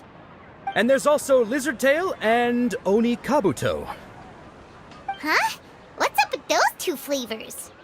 Oni kabuto is a little spicier than lizard tail. Dunyarzad, you tried them before? Traveler, help Paimon pick one. Paimon wants the sunsetia flavor. It's all right. Paimon believes in you. I also believe in your intuition. Great! These boxes of candy are numbered 1 to 5 from left to right. Which one do you want?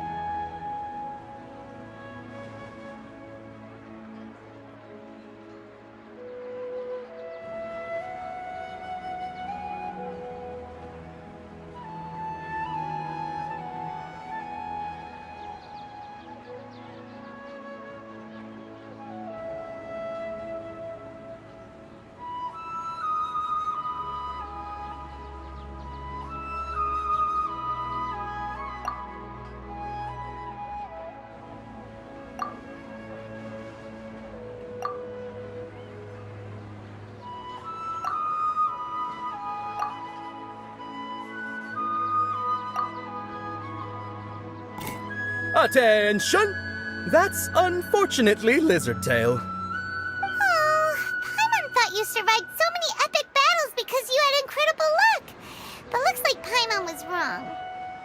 The sunsetia flavored candy was in box number 4. How about this? The most important thing is that everyone has a good time at the festival. So please, take both boxes. Really? Thanks a lot, Knight of Candies! It's Night of Flowers, not Night of Candies. Paimon really wilted the carriageless Night of Flowers. They all basically sound the same. We got our candy, so let's keep going. Oh, actually, I just remembered that I left something behind. Since you're here, can you come with me to get it? Dunyarzad, you probably forgot because you're so excited about the Sub-Zero's festival. How embarrassing.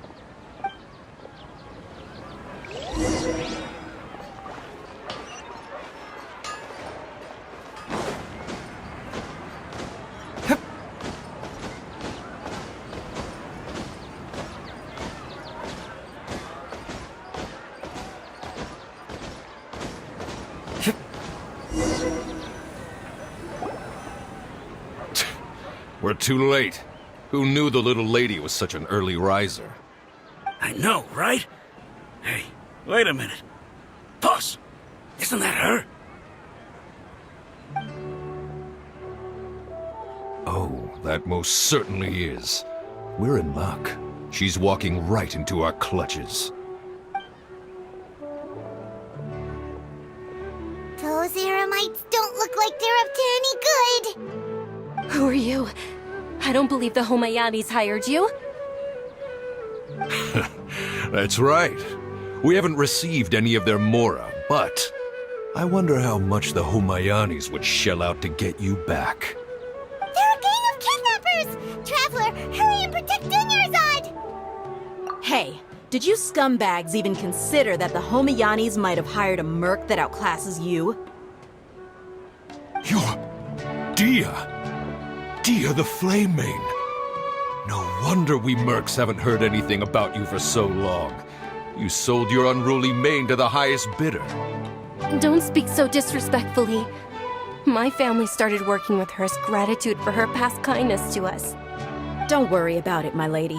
Just some friendly banter between mercs. One punch and those rabid dogs will expose themselves for what they really are. Aren't your claws all dull by now? Don't get too cocky!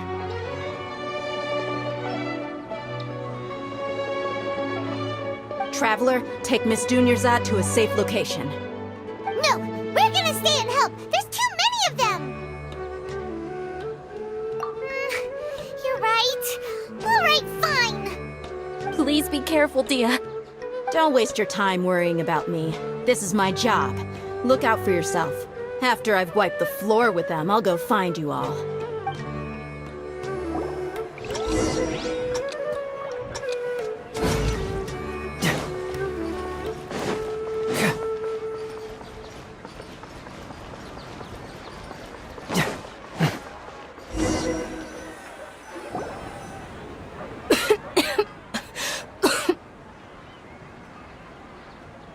Dunyarzad, are you okay? You look a little pale. Are you in shock? Yeah, I'm fine. My body always reacts like this whenever I exert myself too much. You sure you're okay? I'll be fine after some rest. I'm more worried about Dia. After all, none of this would have happened if I hadn't insisted on coming out today. Yeah, don't worry.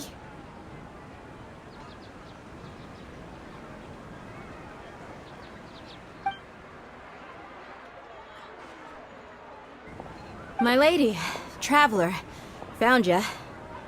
Dia! You took care of them so fast! Any more of them?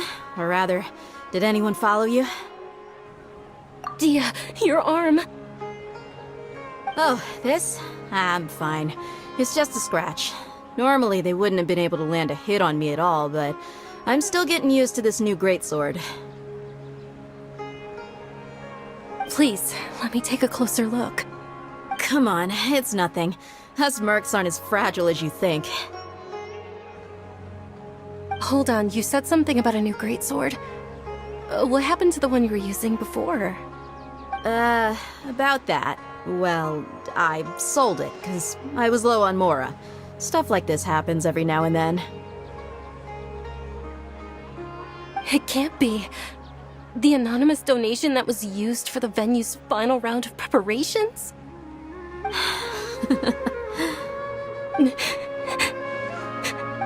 Hey, Miss Dunyarzad, I wasn't trying to make you cry, and I'm not gonna lose my commission because I made my employer cry, am I?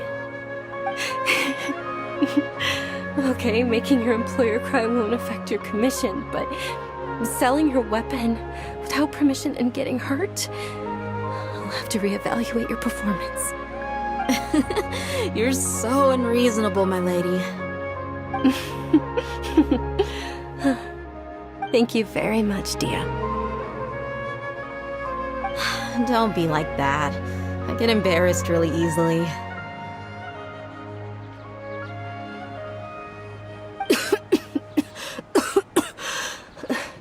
Are you feeling unwell again, Dunyarzad? My lady, your condition. Traveler, can you take her somewhere to rest?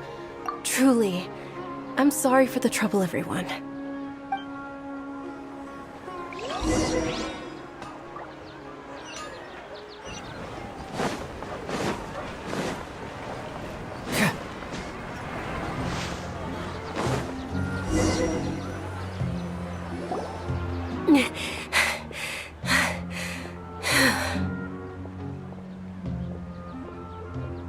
Are you feeling better, Dunyarzad?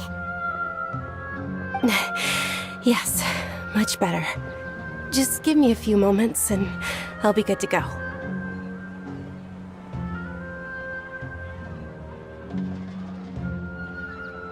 I didn't realize you were concerned about it. I guess I shouldn't continue to keep it a secret. I was actually born with Elazar. It's terminal now. Can't believe it's Elazar! Oh, you've already heard of Elazar. In that case, you probably know about its severity. Sumeru's current medical advancements still haven't been able to find a cure. The disease's progression can only be delayed through environmental therapy. Dunyarzad. There's no need to be sad. I've always lived with Elazar and I came to terms with it a long time ago. Compared to the simple fact that I'm afflicted with this, its effects on my life have been much more painful. I know that my family loves me dearly. They've done all they can to provide the best environment for me so that I can live for that much longer. However, I know I will one day succumb to this. Did you know? Before I ran away from home this time, the world outside of my home didn't even know that I existed. Since I was a child, all I could do was sit on my bed and stare at everything outside of my window. I'm sure my family's worried and disappointed in me for running away, but I just didn't want to have any regrets. I wanted to meet other people. To me, there's nothing more beautiful than being able to meet and speak with others. Not to mention the incredible time spent preparing for the festival, the joy on everyone's faces here, and all the support I've received from friends like Dia. This way, when my final day does arrive, it will be less sorrowful. At the very least, many people will remember that I once existed in this world, right?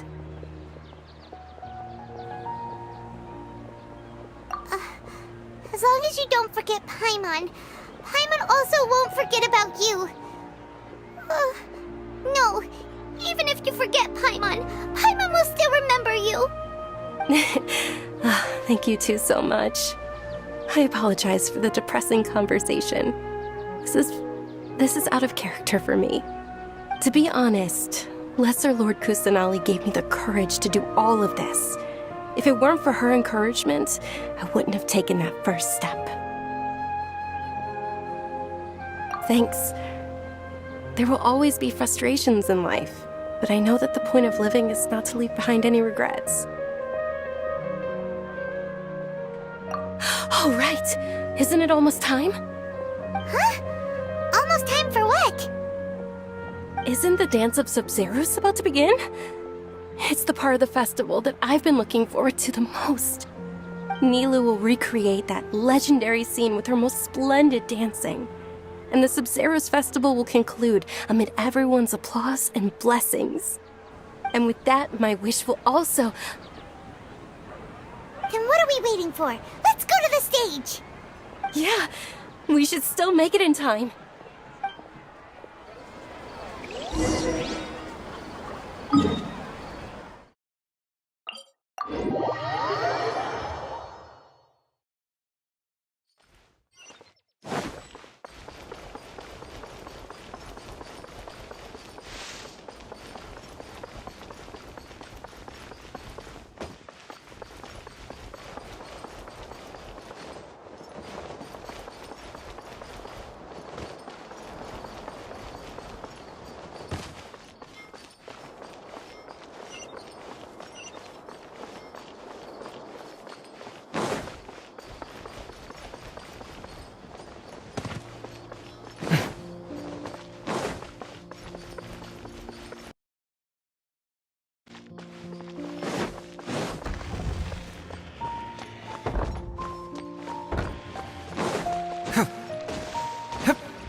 Were you not aware that the law prohibits this type of performance from taking place without prior permission?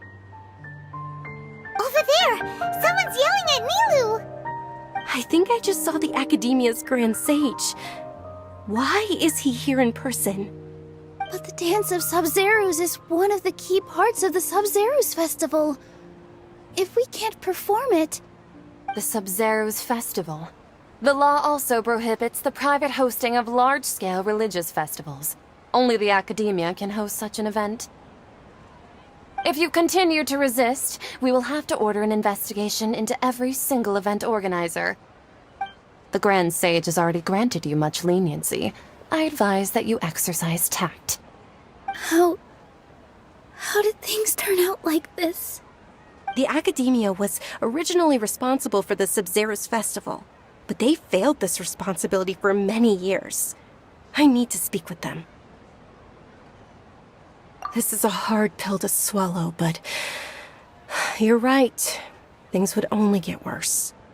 Art, dance. Aren't you ashamed of pursuing such frivolous and meaningless activities in this land of knowledge and reason? Our Archon created the utopia that is Sumeru City for all scholars who sought validity, verity, and truth, while people like you wish to defile it. No. I believe that our Archon never rejected the arts. Even the goddess of flowers dedicated a dance to her. With your lack of intellectual credentials, I do not believe you are qualified to debate with me. What you should be doing is finding workers to tear down this ridiculous eyesore.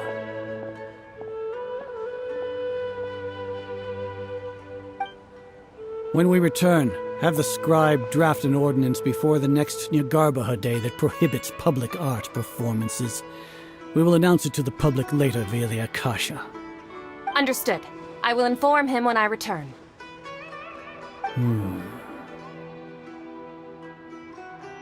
The Sub-Zerus Festival. Go celebrate the birth of that god to your heart's content. Nilu, are you okay? Oh, Dunyarzad. You all saw that just now? The Grand Sage ordered us to stop the performance. Yeah. Let's go somewhere the Academia can't find us and perform there. But how do we let everyone know? And what about the atmosphere on the stage?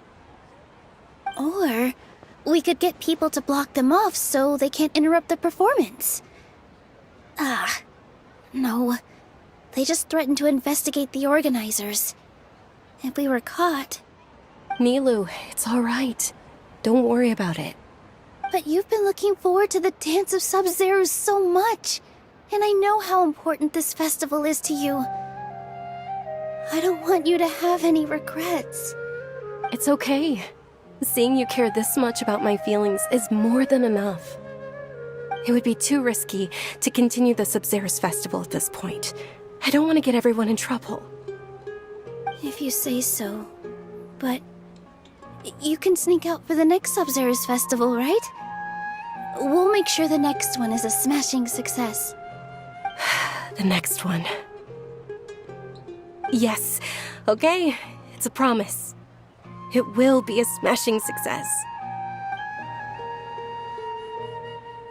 I can't believe this is how things turned out. Those heartless geezers. It really is okay. There's nothing we can do about it. Still, I'd be lying if I said I had no regrets. I would have loved to see Nilu's dance.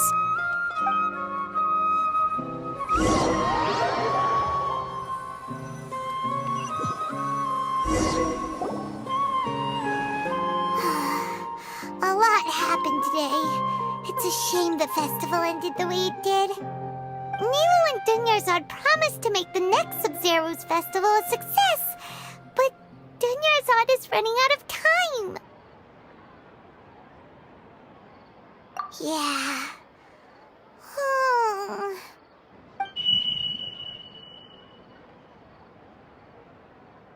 All connections have been secured to construct the most stable framework possible. The project has entered its most critical phase. Power has begun to flow from...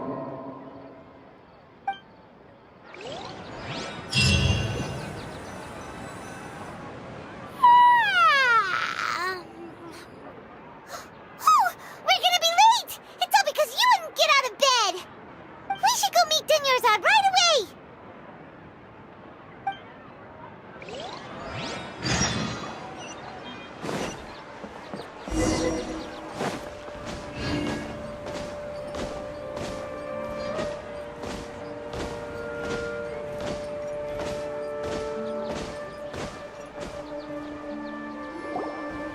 Good morning, Dunyarzad. Sorry we're late. Not at all. I arrived early. You seem kinda tired. Did you not get enough sleep? I'm doing well. There's no need to worry. Shall we go? Let's start with the stalls over there. Sure! Traveler? Why are you just standing there? Let's get going!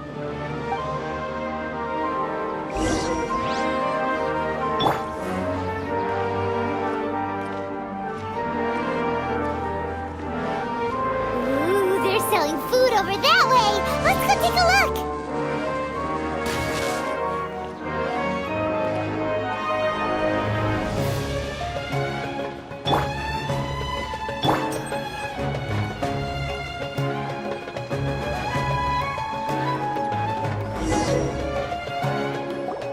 This is a stall offering foods from the Haftmewa feast. You are quite well informed, miss. I thought most people nowadays wouldn't know. They're all plants! Oh, Paimon's a little disappointed. Actually, what is the Haftmewa feast you mentioned just now? It's one of the Sabzerus festival's traditions. People used to set their tables with 7 different foods to symbolize the 7 virtues of the Dendroarchon. Appear to be in the form of the moon. Really? Paimon thought it looked like some kind of food. The moon signifies... It's escaping me for now. Wait a moment. Is he really looking it up in a book? Oh, right. It means illusions and lies. But if you trust your intuition and overcome your fears, the sun will surely rise. Understood. I'll keep that in mind. Oh, it's nothing. I'm just learning as I go. Guess that was still pretty interesting. Okay, on to the next stall. So, where to next?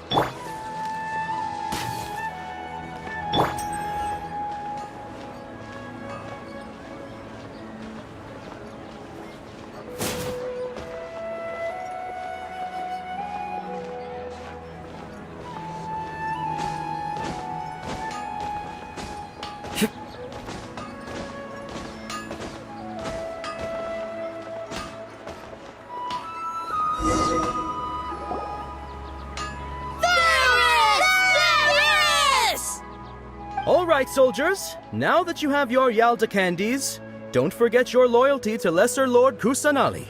Dismissed. Yes, Knight Varus! What's going on? Is this a play? Ferris, the Knight of Flowers, is another Sabzerus festival icon and one immensely popular with children. It's all thanks to Miss Dunyarzad's sponsorship that the children can meet the Knight of Flowers. Oh, do you want some Yalda candies? I happen to have some boxes readied here. Take a look and pick whichever one you want. What's to pick? Don't these boxes all look the same? It's not that simple. Each box contains a random flavor. It's up to the luck of the draw. Flavors include lavender melon, hara fruit, sunsetia. Ooh, how interesting. And there's also lizard tail and oni kabuto. Ugh, why do those flavors even exist? Traveler, help Paimon pick one. Paimon wants to eat the sunsetia flavor. Great! These boxes of candy are numbered 1 to 5 from left to right. Which one do you want?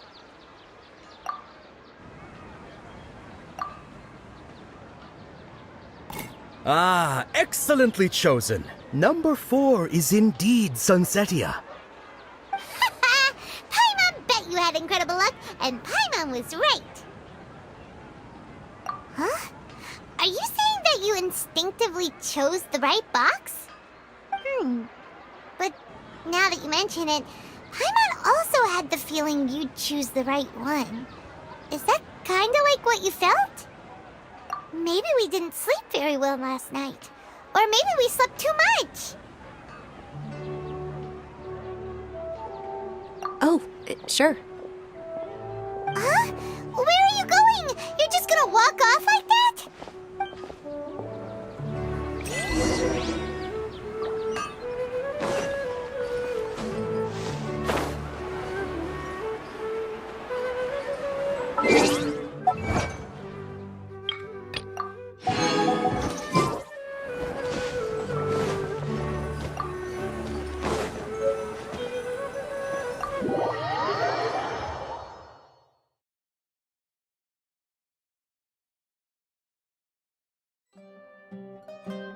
A feeling of deja vu? Oh, Paimon knows what that is. It's when you feel like you've already experienced whatever is going on. In that case, Paimon also felt something like that today. But that's just our brains playing tricks on us, isn't it? So why'd you run here in such a hurry? So that's it! You're intentionally doing things you usually wouldn't and seeing if you still get that same feeling of deja vu. Welcome, you two. Are you here for lunch? What would you like to eat? Got it. You don't look like you're from these parts, but I gotta say, you've got good taste.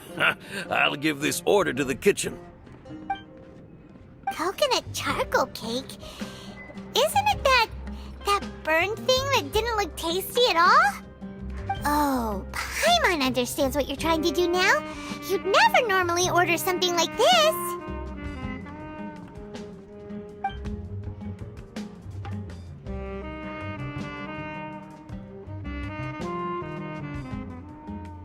That thing? Are you really gonna eat it? Isn't this going a bit too far?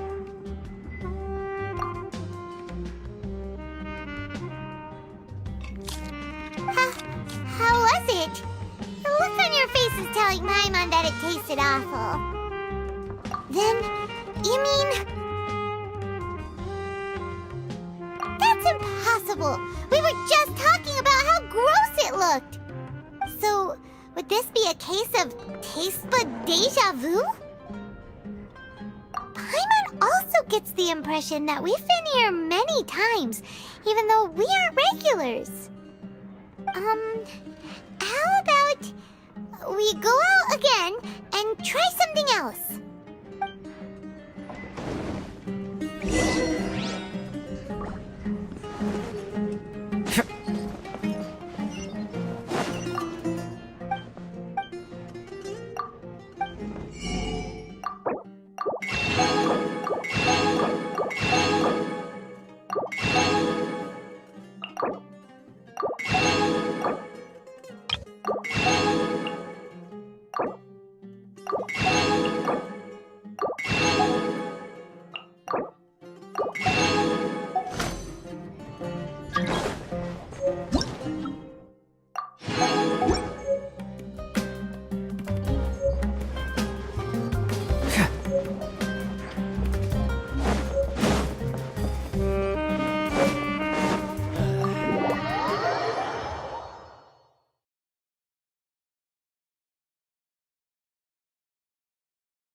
Is sitting by yourself on that bench over there.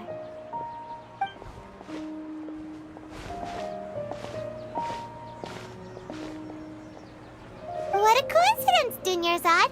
We meet again. Why are you sitting here all by yourself? Oh, I ran into some kidnappers just now, but Thankfully, Dia came to my rescue. I started to feel unwell after that, so I sat down here. Kidnappers? Oh my goodness, are you hurt? I'm okay. Dia's arm got scratched, but it isn't serious. Whew, that's a big relief. But, Dunyarzad, you seem a little down today. It's the Sub-Zero's festival, and you've been looking forward to it so much! Not at all. I've always been like this.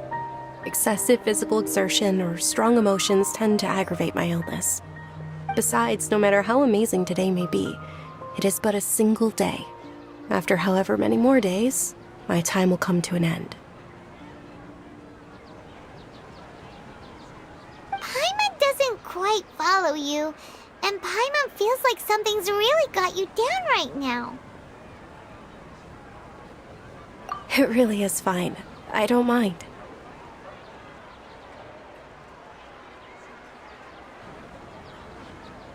Huh? Did something happen? Dunyarzad, have you ever felt deja vu? You know, like when you've already experienced something that's happening right now? Deja vu? No. But my days have been the same for years now. Even if I were feeling deja vu, I suppose I would already be used to it. Oh, Paimon sees. Then, is it only the two of us? It's almost time. Huh? Time for what? Nilou's Dance of Sub-Zeros is about to begin. Let's go.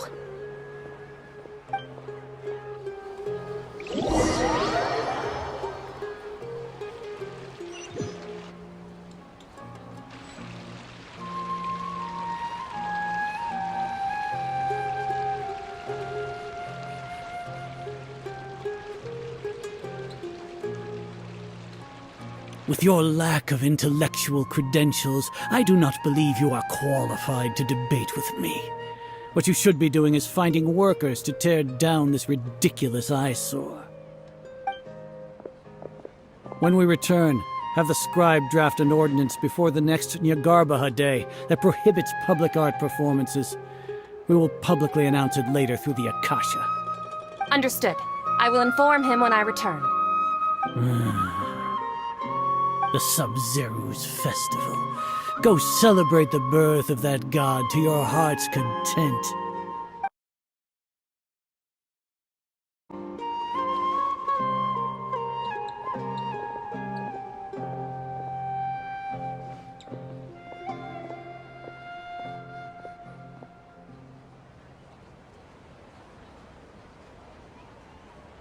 Nilou, are you okay?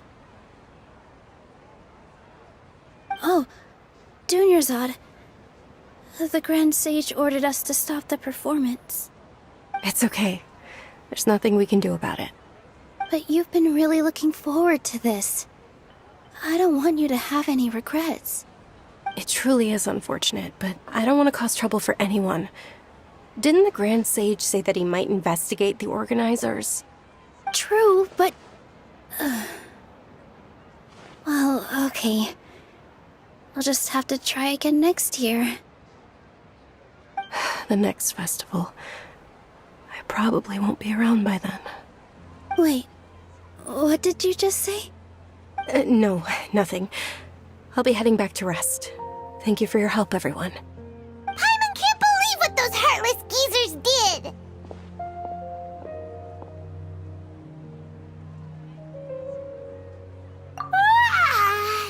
Did Dunyarzad already go back? We should also return and get some sleep.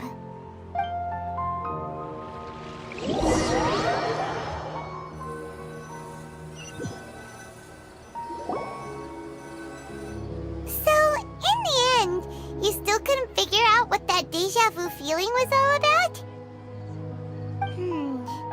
Maybe it really was because of exhaustion. Same here. That's why Paimon stopped thinking about it halfway through the day. Then, how about we settle in and get a good night's sleep? For now, we can talk things up to exhaustion. We could do more thinking tomorrow. Observing a modest drop in the output of jnana energy, but values still remain within normal parameters. Continue to monitor for variances in the data and find the cause as soon as possible.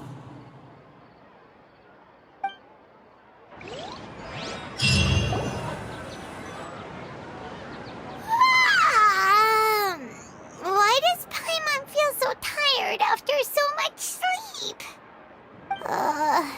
Anyway, we should go meet Dunyarzad right away.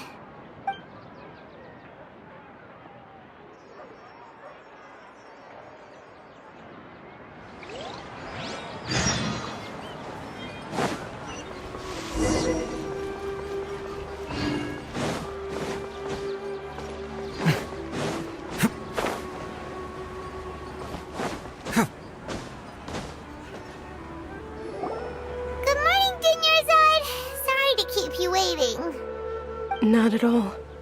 I arrived early. Huh? Paimon thinks you sound kinda tired. Did you not get enough sleep? I'm doing well. There's no need to worry. Shall we go? Let's start with the stalls over there. Great idea! Let's get going! Traveler? Hey.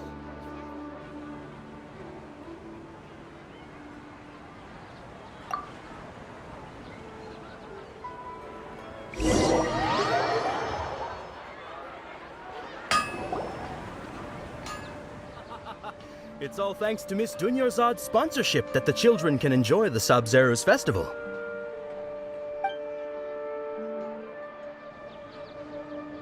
Oh, are you interested in Yalda candies? I have some boxes of candy here. Pick whichever one you want. Not much of a choice. All these boxes look the same. It's not that simple. Each box contains a random flavor. It's up to the luck of the draw. Flavors include lavender melon, hara fruit, sunsetia. They all sound pretty tasty. And there's also lizard tail and oni kabuto. Huh? What were those last two? She'll help me choose. Paimon wants to eat the sunsetia flavor. No problem. These boxes of candy are numbered 1 to 5 from left to right. Which one do you want? Oh, I like your confidence. No hesitation at all. Oh, congratulations! Number 4 is indeed Sunsetia.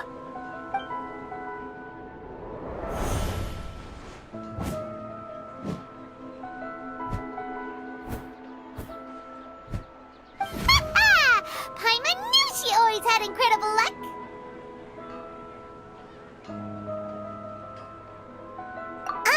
Paimon's not really interested in the other flavors. Wait. How did you know? Don't tell me that you already knew which flavor was in each box. What? She was right about all of them? That couldn't have been luck. How is this possible? I packed all those boxes this morning and they've been sealed ever since. You couldn't have known beforehand. Mind reading? X-ray vision? Or some kind of magic trick? This is way too freaky. Tell us what's going on! Since when did you get superpowers? Traveler?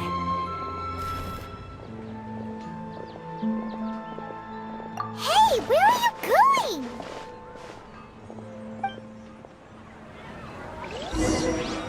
What's going on? Did you see something? Us leaving Dunyarzad without letting her know is kinda rude, you know.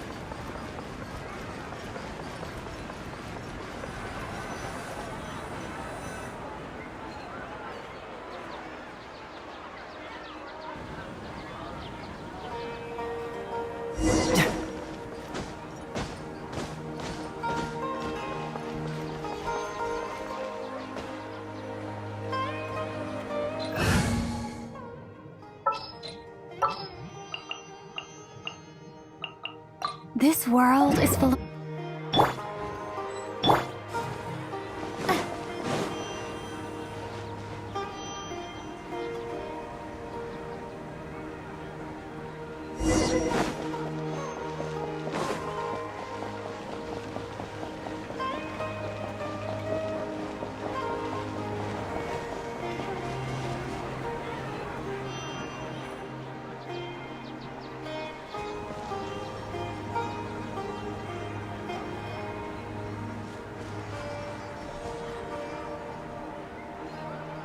you looking for? Why did we come here?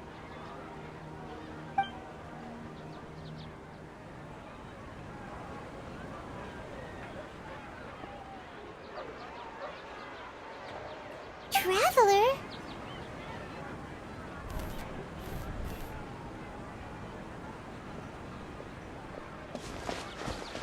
That's...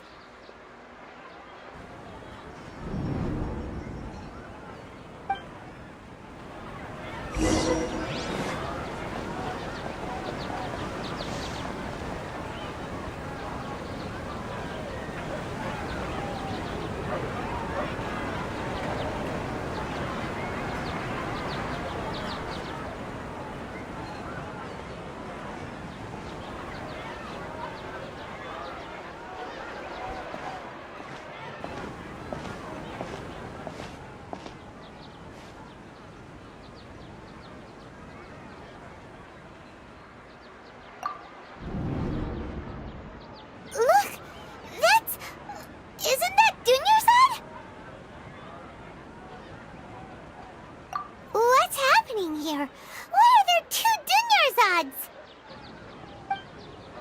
You already know that this isn't your first Sumeru's festival, don't you? I'm sure you already know how to use this. A knowledge capsule? Where did you get it? What's inside? You should use it too, Paimon. You know Paimon? Well, this seems kinda sketchy, but Paimon feels like this is what we should do.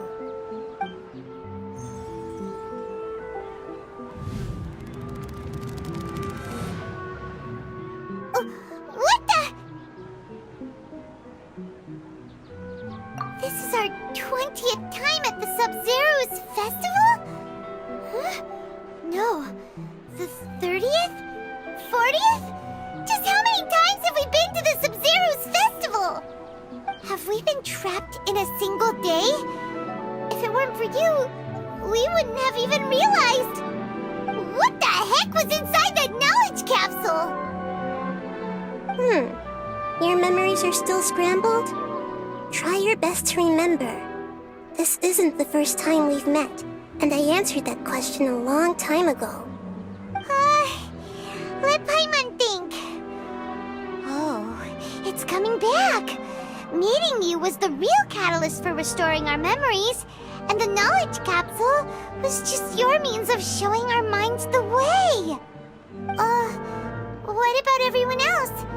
Why are you only helping the two of us? Your sense of deja vu is stronger than everyone else's, yes? As for an explanation, you two received the blessing of Dendro, and you also have special, sensitive constitutions. It was as if a single sheet of paper was separating those memories from your consciousness. A familiar question. I think this is the 7th time you asked that. As you can see, she isn't doing well. You probably sensed it too. The Dunyarzad you were just with is different from the first Dunyarzad you met.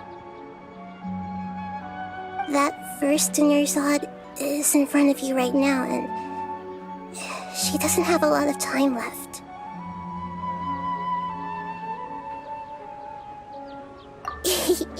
Looks like you're almost done sorting out your brain. Oh yeah, I'm Nahida.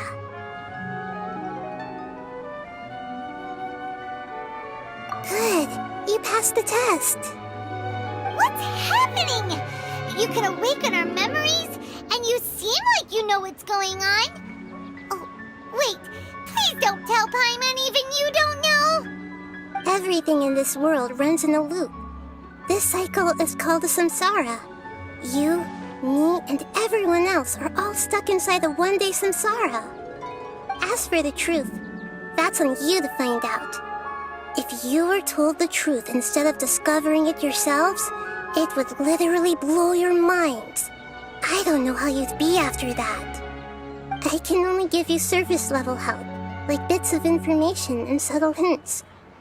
For the rest of the time, I'll be doing all I can to slow down Dunyarzad's illness. She looks like she isn't doing well at all. Her illness gets worse after each Sub-Zero's festival. If we can break out of the samsara, I might be able to save her. But as things are right now, she's just a small bird in the sky that's about to lose its last feathers. All I can do is raise a gale to delay her fall. You sure love to use weird analogies. Analogies are wonderful tools. They let you use existing knowledge to understand unfamiliar things. Okay, so, with what you know so far, what do you think the truth is?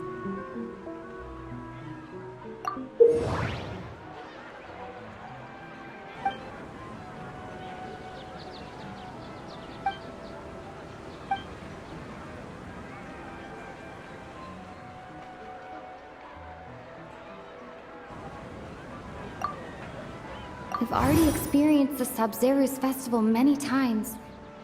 And the day of the festival seems to be in a perpetual samsara. The Grand Sage said, go celebrate the birth of that god to your heart's content. Did he mean something more?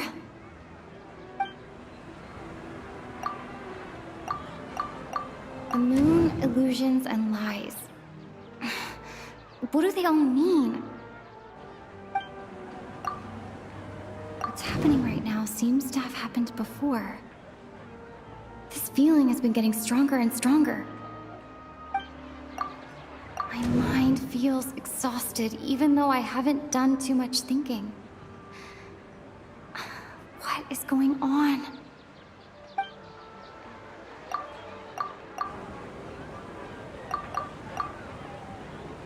The moon, illusions, and lies. That doesn't sound right. I need to carefully think things through.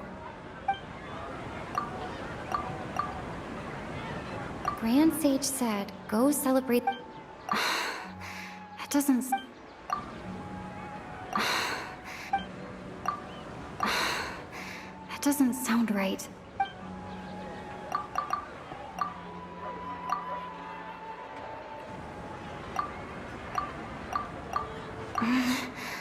I can't seem to cohesively piece everything together.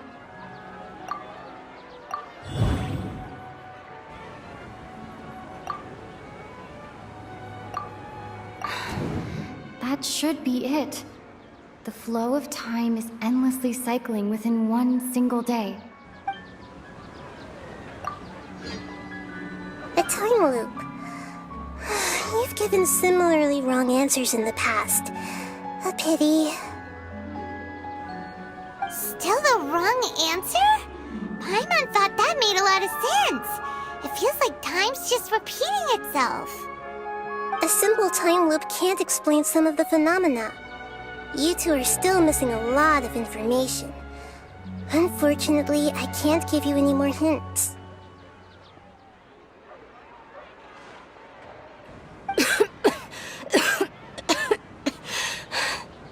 Dunyarzad!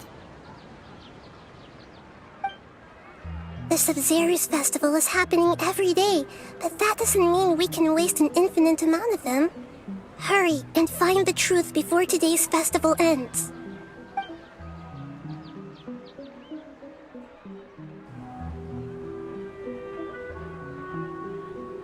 Let's think about our current situation.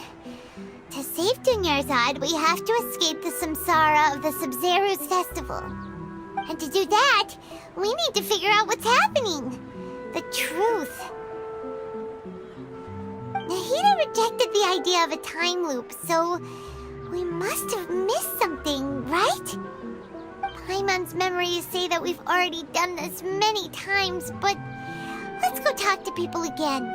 It's more productive than sitting here and scratching our heads. Why don't we start with those stall owners?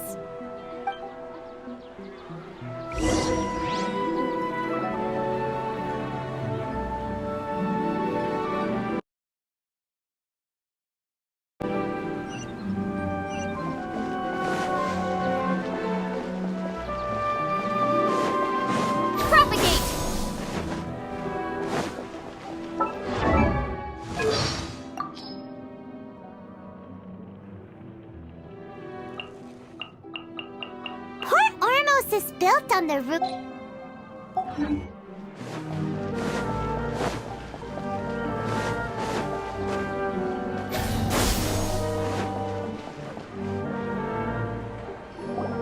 Hey there!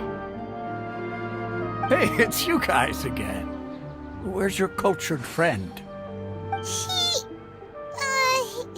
feeling a little unwell. I see. Did you come back to buy something? I guarantee the freshness of my products. I harvested them from the forest just yesterday. Huh? What brought this about? I hurried back from the forest yesterday, and I'm selling produce here today. I haven't felt anything strange. To put it another way, if you really think about it, was yesterday truly yesterday? Did you actually come back from the forest yesterday? What kind of philosophical nonsense is this? Are you two daydreaming? Didn't you know that no one dreams in Sumeru? Go somewhere else if you want to find someone to daydream with.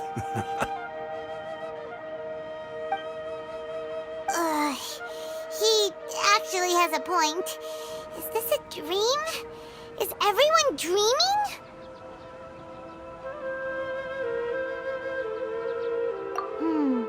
True. It's so weird that people here don't dream. Why is that? Anyway, if this all really were just a dream, we would have woken up a long time ago. Let's keep asking around.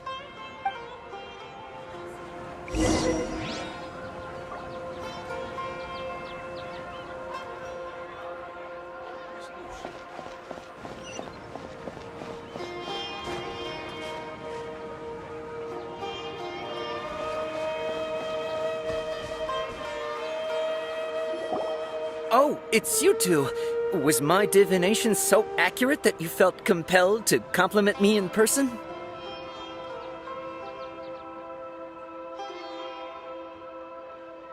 Ooh, I knew it! I told you, the god's divination is highly accurate. You just hadn't fully understood its significance yet. You're really excited about this, huh? That's exactly why we came back. Help us better understand it. Help you better understand it? Well, that isn't exactly what I excel at. So, you're admitting that you don't have a clue? Anyway, what kind of situation did you get into? Huh? Hold on a second. I thought you guys just lost your wallet or fell for a scam. What you just said, are you serious?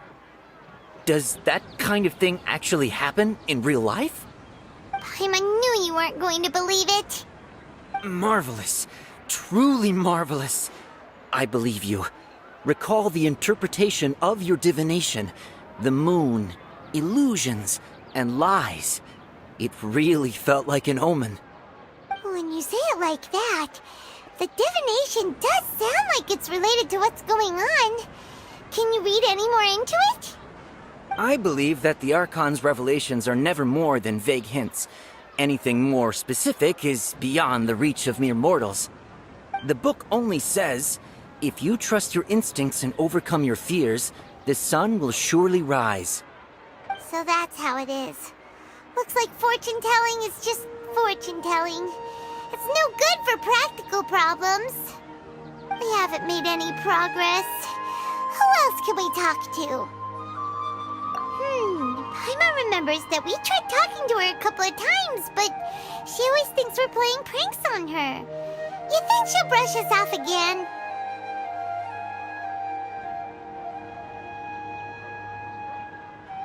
Yeah, if we tap into Dia's strong sense of responsibility as a mercenary, then she'll definitely take us seriously. At this time of day, Dia's probably just finished beating up those kidnappers. Let's go find her.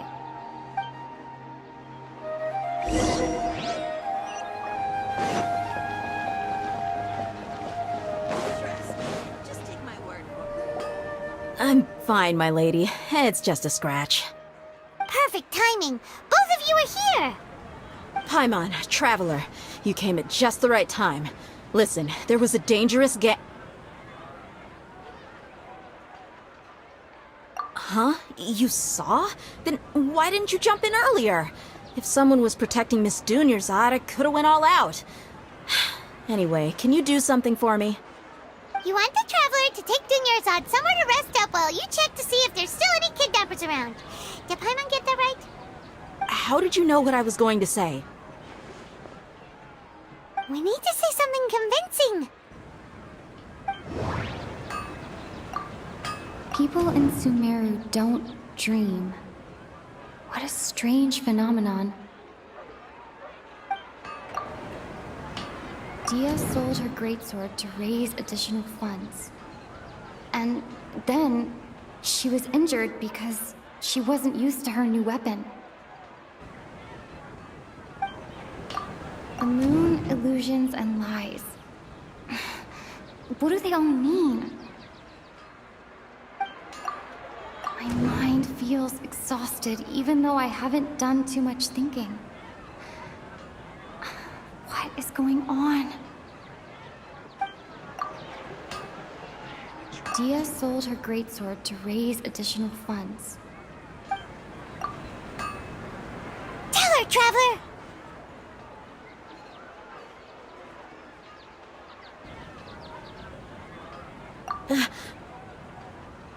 I didn't tell anyone about that. Including Miss Dunyarzad. You couldn't have known. And just now, you literally took the words right out of my mouth. What's going on? All right, so this is the situation.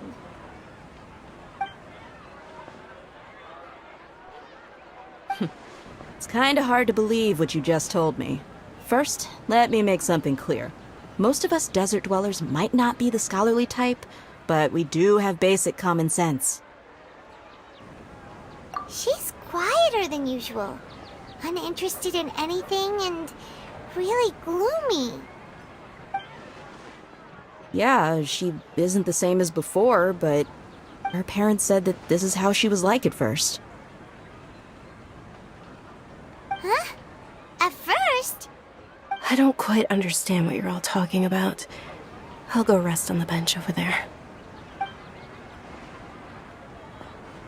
My lady, are you angry? All right, I'll give you the benefit of the doubt since you knew about my greatsword. Let's make this a quick trip. Miss Dunyarzad isn't completely safe here.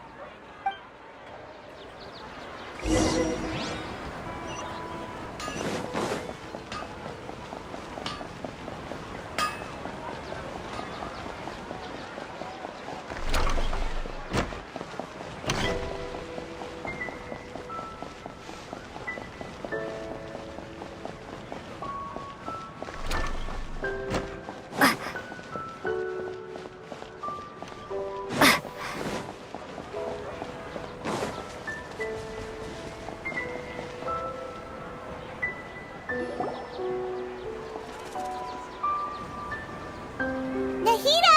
We brought a friend! Are you busy? I thought I told you that it won't help to bring anyone here. We just wanted her to see the real Dunyarzad's condition. The real Dunyarzad? Where and who are you talking to? Huh?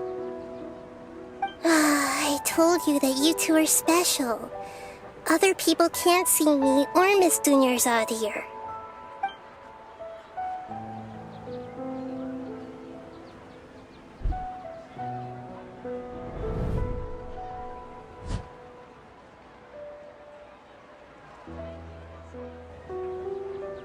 Hold on. Over there. Is that? Wow. How perceptive. Does she have invisible antennae? Miss Dunyarzad, she's lying down here, isn't she? How's she doing? Her condition's really bad, and she's basically in a coma. How did you know she was here? I can sense her aura. there are also lingering feelings of something like regret or disappointment. What happened? Do you believe us now? The Sub-Zero's festival has been repeating itself. So, you think the sages are behind this? Yeah, they've always been against us. Wouldn't surprise me if they're using the Akasha to intentionally repeat the Sub-Zero's festival as a sick joke. You have a point. Aside from the Dendro Archon, the Academia's sages are the only ones in Sumeru who could pull off something like this. Maybe there's more to the Akasha than we know. Right! Didn't you awaken our memories using something that looked like a knowledge capsule? That means you must know something about the Akasha! The Akasha relies on the power of a gnosis to operate, as it is the manifestation of the God of Wisdom's power. It compiles the wisdom of the entire populace, and it grants knowledge to the people. A gnosis could do that? No wonder the Akasha is so magical. It's being powered by the gnosis of Sumeru's Archon. So, this Nahida you mentioned, what did she say? She said, and Paimon quotes, "The Akasha relies on the power of a gnosis to operate, as it is the manifestation of the God of Wisdom's power. It compiles the wisdom of the entire populace, and it grants knowledge to the people." Compiles the wisdom of the entire populace and grants knowledge to the people. Wait. I get the grants knowledge part. That's what people have always used the Akasha for. But compiling the entire populace's wisdom? How does that work? Did she mean that the sages enter new knowledge into the Akasha?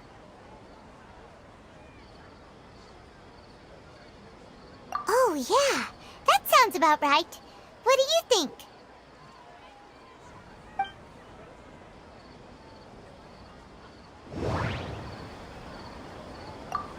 People in Sumeru don't dream.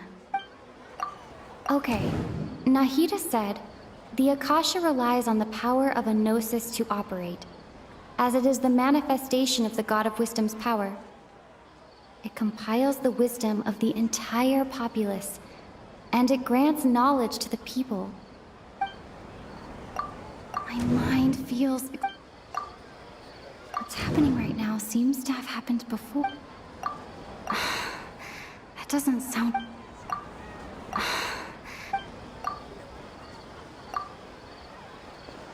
You mean the Akasha is causing our mental fatigue?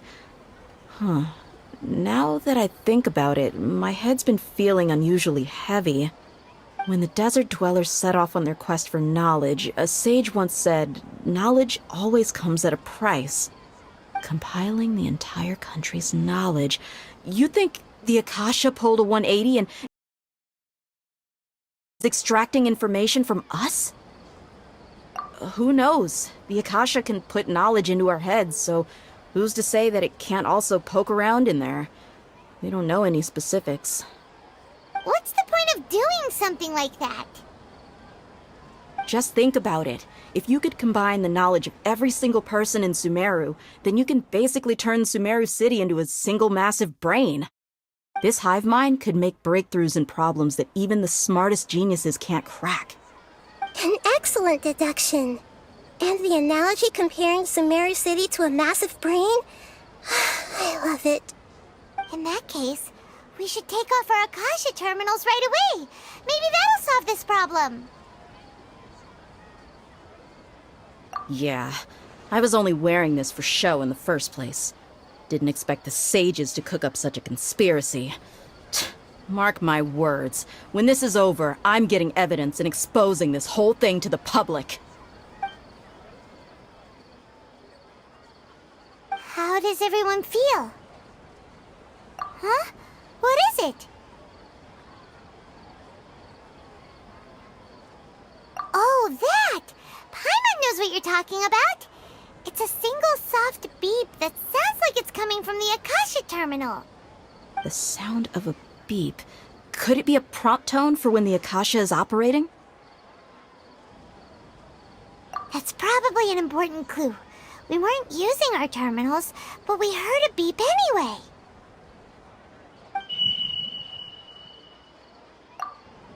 Traveler! I heard it too. Our ears aren't messing with us. There was definitely a beep, but it sounded like it was coming from inside my head. We took off our Akasha terminals.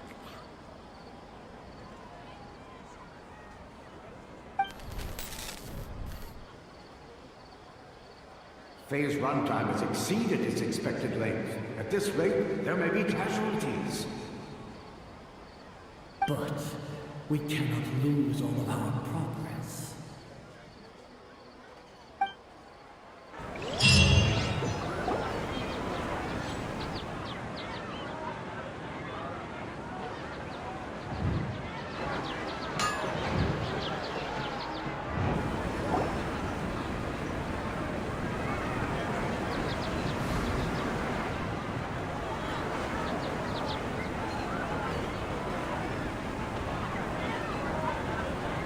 Paimon remembers everything!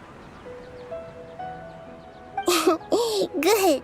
You adapted quickly this time. We definitely took off our Akasha terminals last night, but we still heard that beep. Why is that? But now we can at least confirm one thing. The Akasha definitely has something to do with whatever's trapping us in this cycle. Oh, Paimon doesn't get it. Why would the Akasha go this far if all it wants is everybody's wisdom? It's extremely difficult for lab rats in an experiment to understand why they're being treated the way they are. If we're lab rats, then what are you? Nahida, you've never told us anything about yourself. I guess I'm the moon. The moon? Wasn't that the result of our divination? Anyway, knowing who I am won't help you get closer to the truth, so you should focus on other things. Don't get distracted and miss any clues. Okay then. Dia helped us a lot yesterday, so let's go find her. If Paimon's reading the time correctly, those kidnappers should be showing up soon.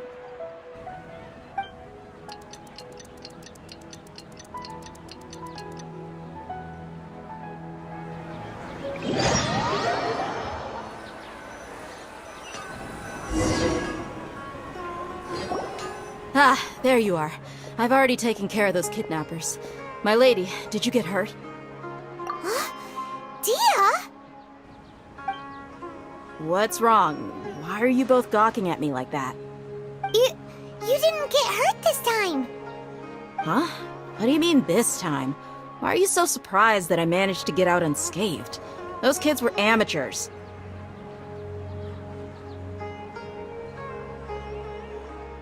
Shh! How did you know about my greatsword? I haven't told anyone about it.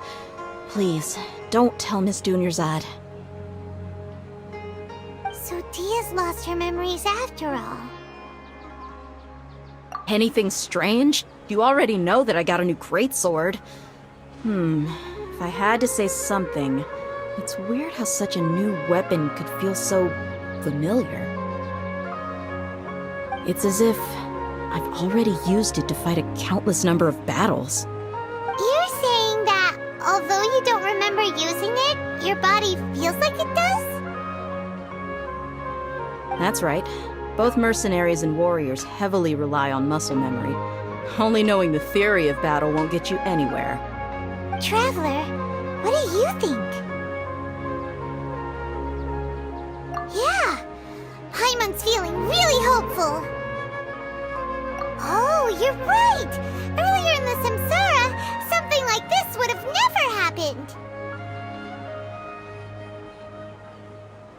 I have no clue what you two are talking about, but it's still dangerous here, so...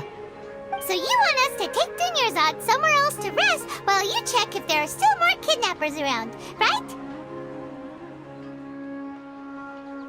How did you know what I was gonna say? Can you read minds? Forget it. Go and do your thing.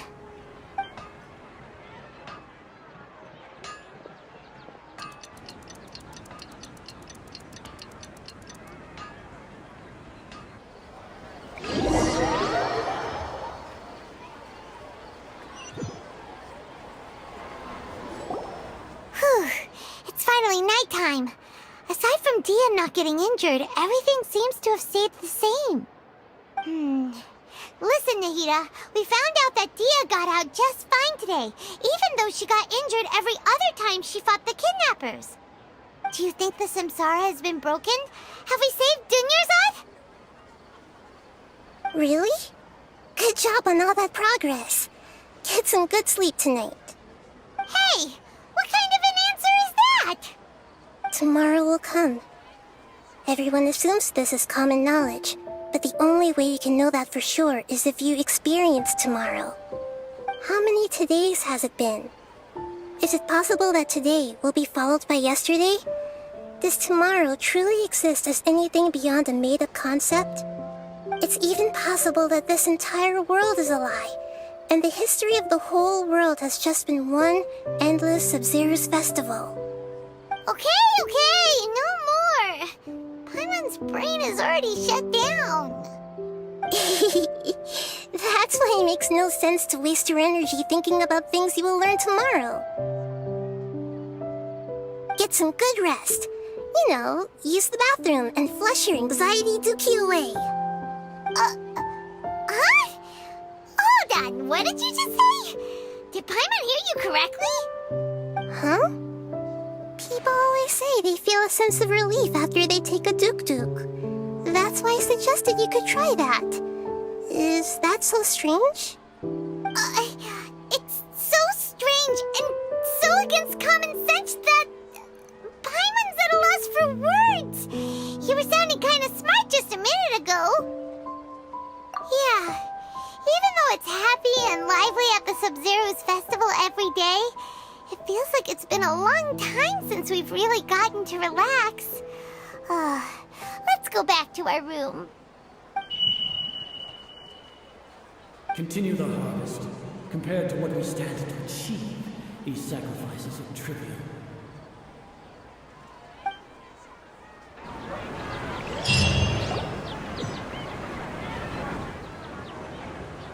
We're still in the same day! Nahida, you already knew last night that we didn't break out of the Samsara? Why did you tell us? Would there have been a point? You would have spent the night with new worries, with tomorrow still out of reach. In that case, you might as well rest within that brief moment of hope. An opportunity like that doesn't come by often, and I thought it might help you clear your minds. Paimon's at the Duke did that!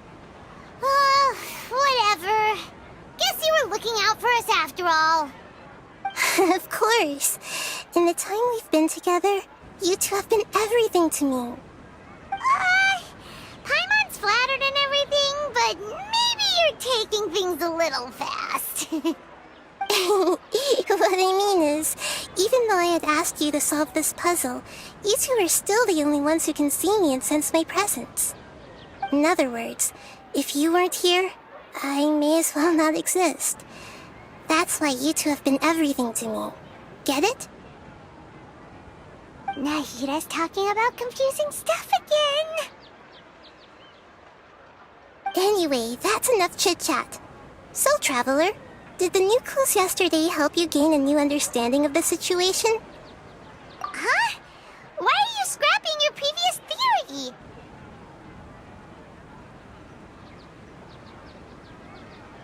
Oh yeah, you're right! Gosh, how did we not notice that? In a simple time loop, people's physical conditions should also reset. So, what's your new hypothesis?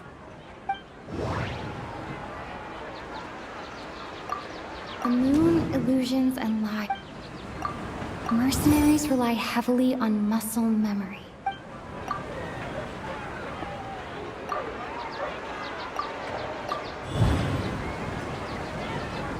If all our memories of a day are erased at the end of that day,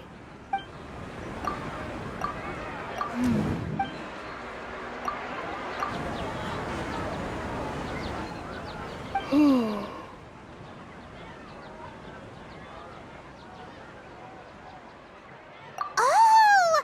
Then the beep we hear every night could just be indicating the deletion of our memories! That's why when we wake up, everyone thinks the Sub-Zero's festival hasn't happened happened yet. It's already the next day, but everyone still thinks it's the day before. But muscle memory can't be erased. That's why Dia has been getting better at using her greatsword. Now everything makes sense. A brilliant deduction. Nahida, tell us if we're right or wrong. To put it simply, it's as if you've mistaken a pyro crystal fly for a firefly in the night. You lost sight of its true nature because you focused too much on your perception that it glows. That isn't simple at all! Why don't you go talk to Miss Dia again? You might learn something new. Right! She did help us find our latest clue after all. Let's go!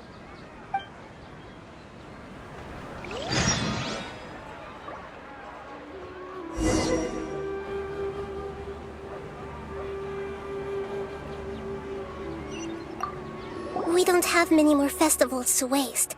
Hurry and find the truth.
There you are.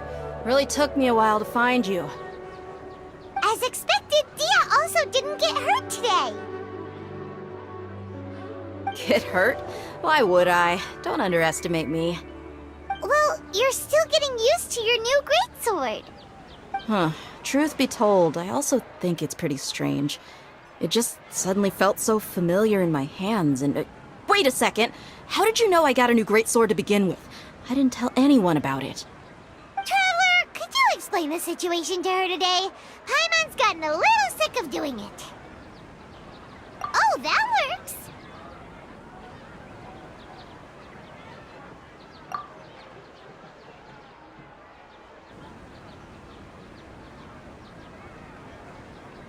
What happened to you guys while I was gone? Did you get brainwashed by some cult? Don't think too hard about it. Just take what we're saying at face value. Alright then, let me get this straight. You're telling me that my body's already gotten used to this great sword, but my brain just doesn't remember it? Yes, your memory's being erased every day. Then I'd have to disagree. That's impossible. Oh? Why do you think that? If we've actually been reliving the Sumeru's festival day after day, then what happened to the things we used, the money we spent, the food we ate? Common sense says my wallet should have emptied itself a long time ago. There's no way I wouldn't have noticed that.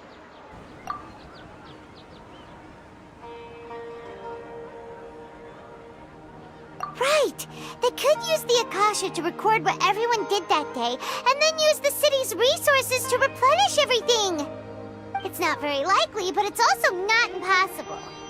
No, it is impossible. I've got proof. You have proof? Where? You two are surprisingly serious about this nonsensical discussion. Fine, I'll play along for a little longer.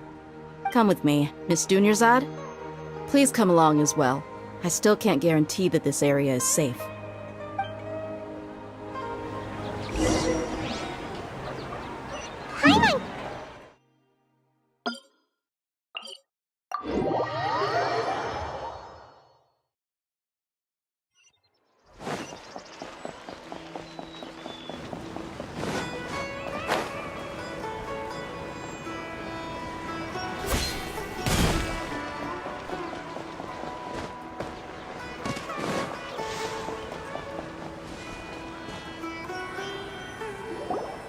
This is it. Huh? This is a wooden training dummy. What about it? See those marks on the dummy? Those are the result of several days' worth of practice. Let's say the sages didn't replace it every day. Shouldn't it be hacked to pieces by now? That's true, but what if they did? Then the sages would have had to reproduce every mark I left during previous training sessions. I'm a professional fighter. My martial school has always emphasized the importance of refined control. The force, angle, and entry point of each strike is calculated and deliberate. That's why I remember every mark on the dummy, as well as my state of mind as I made each strike. It's just as they say, each swordsman has their own unique style, and even the same swordsman can't make the same cut twice. It would be impossible to copy these marks. Is it really impossible? What if they used some fancy machine to carve every single mark? People often say that a camera's photo can never replace an artist's painting because the former has no spirit to it. The same thing applies here. At a mere glance, I can differentiate carved marks from the results of combat training. Whew, I hope that cleared things up for you. Hey, is this that new brain-exercise game that's been super popular with the scholars lately? It's surprisingly fun. Anyway, it's getting late. I should escort Miss Dunyarzad to Nilu's stage. See you later. Well, back to square one. Is our memory deletion theory also wrong? But at least we've reached some other conclusions in the meantime. Yep, that's true. So, can we think of any new ideas right now? Strange? Paimon feels like everything's been strange lately. Huh? Leaving the city? You're right! It's really strange how we never thought of such a simple solution! Many things should become clear if we can confirm the flow of time outside of the city. Paimon can't believe it! Did we miss this because we're tunnel visioning too hard on our other theories? Or because we're just too tired? How about we go back and ask Nahida? Maybe we've forgotten something about leaving the city.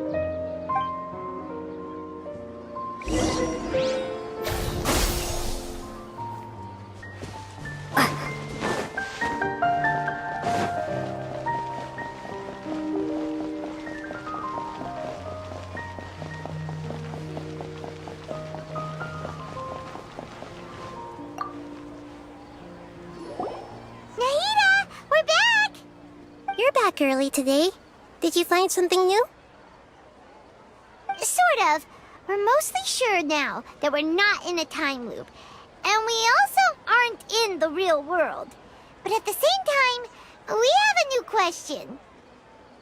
Leaving the city. As far as I remember, you've mentioned your plans to do that twice before. We did? But we don't remember anything. What happened after we talked about those plans? What did we say when we got back? Let me think. I don't think you ever actually told me what the outcome was. Oh, it's probably more accurate to say that both times you never came back the whole night. But you two sometimes stay out the entire night anyway, so at the time, I didn't think too much about it. It is true that sometimes we lose track of time during our investigations. Before we know it, it'll already be the next day. But still, neither of us remember anything about leaving town. Really? That's kinda strange. In theory, I should have already awakened all your memories. Yep, something here's definitely fishy. Let's get to the bottom of this tomorrow.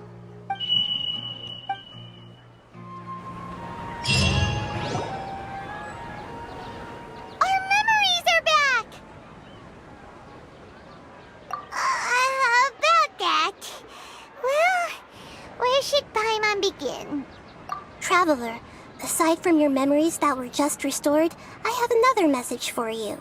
Listen to it and you'll understand. Can't go back. There are countless spaces here.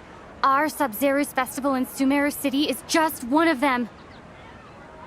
Traveler, you should be missing 2 days' worth of memories. Paimon will fill you in. It's time to carry out our plan from yesterday. Okay, let's go!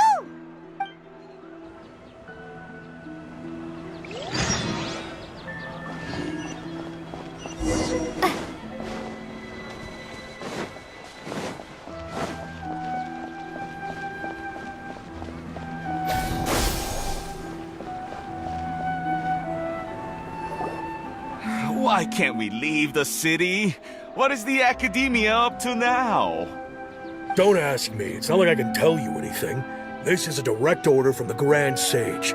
Just wait until tomorrow. I have a real emergency. My goods have already arrived at Port Ormos. If I don't hurry, they'll be stolen. That's your problem. Make sure you make a request in advance next time. But it's not like you can just predict business matters in advance. It looks like the Academia already announced a lockdown for Sumeru City today. How completely unsurprising. Let's go and question them. Hello, sir. Why can't we leave the city today? Here we go again. Don't ask me. I don't know either. We just received an order that no one is allowed to enter or exit Sumeru today. They didn't tell us anything else. Angering me won't get you anywhere. If I had that kind of insider info, I would have left this stupid post long ago. It looks like he really doesn't know. If we can't get anything out of him, let's take matters into our own hands. Why don't we climb over the walls? Those guards can't be everywhere at once. This is a good spot, and the guard hasn't noticed us at all. Let's hurry! Huh? Why? Are you going to leave Paimon behind? But what if things get really weird out there and you get into some trouble? Then Paimon won't be able to help you. Oh, Paimon knows that Paimon can't do much, but we've always been together, haven't we? Okay, Paimon will wait for you. Promise Paimon that you'll come back as soon as possible. Just a quick look. And please, be careful.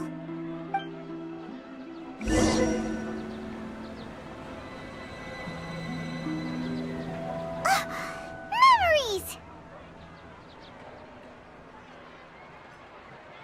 Traveler!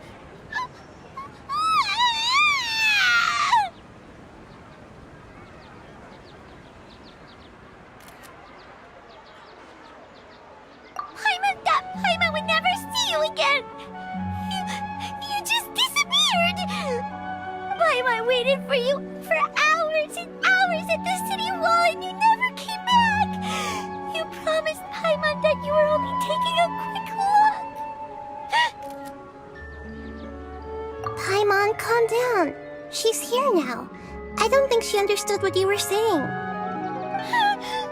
Paimon doesn't care!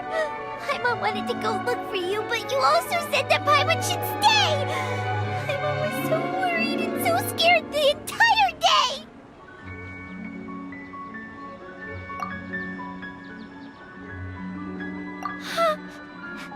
Okay. Paimon will forgive you.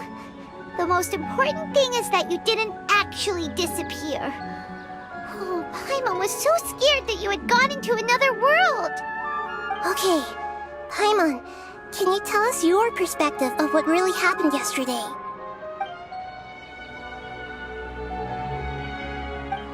I see.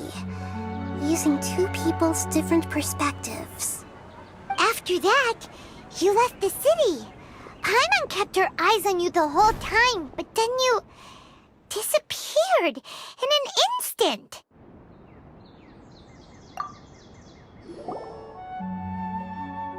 No way! Paimon was watching you with the fullest attention! What's your perspective, Traveler? You sure you don't have any memory of this? guess that explains everything. You also lost your memories the last 2 times you tried to leave the city. Those days' memories can't be awoken. So, if we leave the city, our memories will be completely erased? It really sounds like something big outside of the city is being hidden on purpose. But this way, we'll also never discover what's outside. Something like a message? But how can we send it back? Don't look at me like that. I'm not used to being stared at. Well... Okay. You want something that can pass on messages, right? Give me some time and take care of Dunyarzad for me. Yep! Now we're talking!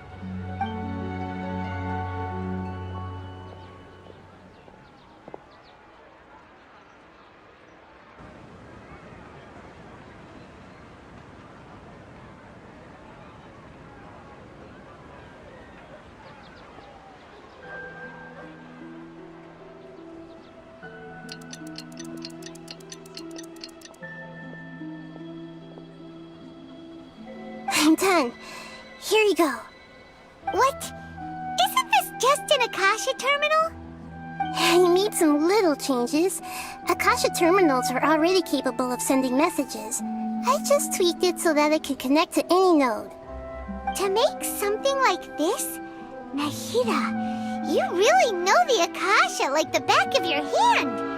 Anyway, we can use this now to record a message, right? Yep. I'll help you save the messages. It should be pretty easy to use. I just can't guarantee the user's status and signal coverage when they're outside the city. We'll never know until we try.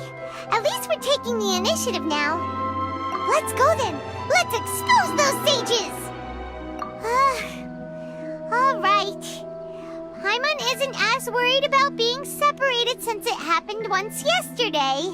But Paimon still isn't happy about it. Okay, see you tomorrow, Traveler! That covers everything that's happened so far. Yes. Although the signal was choppy and had some interference, we still managed to receive 2 messages from you when you were outside. Okay, now that you understand what's going on, let's hear the messages together.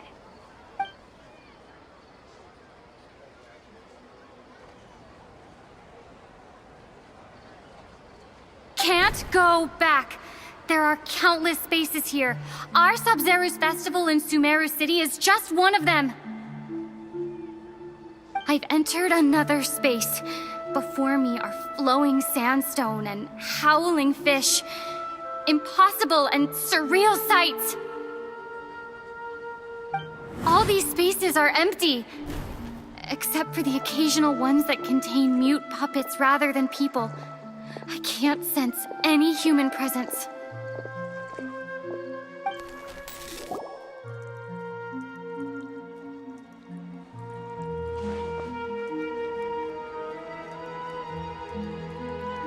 That's one heck of an info dump. It sounds like you left the Sumeru city space when you set foot outside of the walls. But everything looked completely normal when Paimon was looking out from the inside. That's unbelievable. And if we take your word for it, the other spaces all had very weird contents. There's another part here. We only received it last night. These spaces have been disappearing, one after the other, absorbed by something like a sun in the sky. And now, even the final space has also disappeared. Behind me, a lot of spaces just appeared again from thin air. I get it now. Those spaces are actually...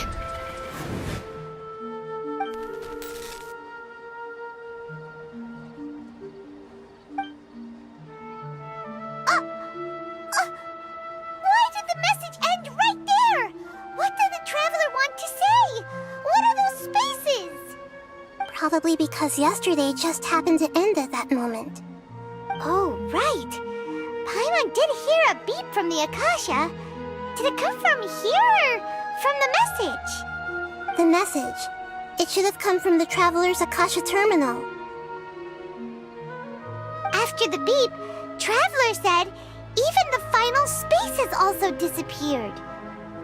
Traveler, what do you think that final space could have been?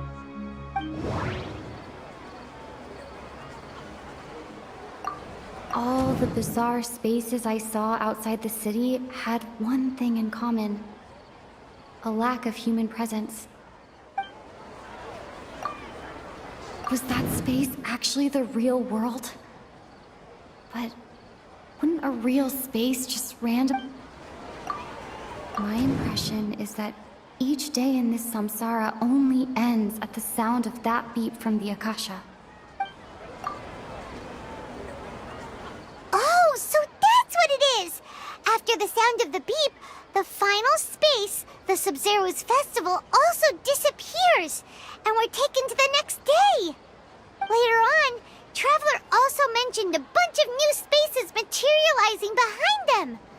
Do lots of new spaces appear every day? Paimon's head is spinning. Just what are these spaces anyhow? Well, consider this. For all the horrors of the Archon War, at its heart, it was just a game where a bunch of gods fought over 7 seats. So no matter how strange or spooky things may look on the surface, maybe all they point to in the end is a small and simple secret. Wow, the Archon War, huh? That's an analogy and a half.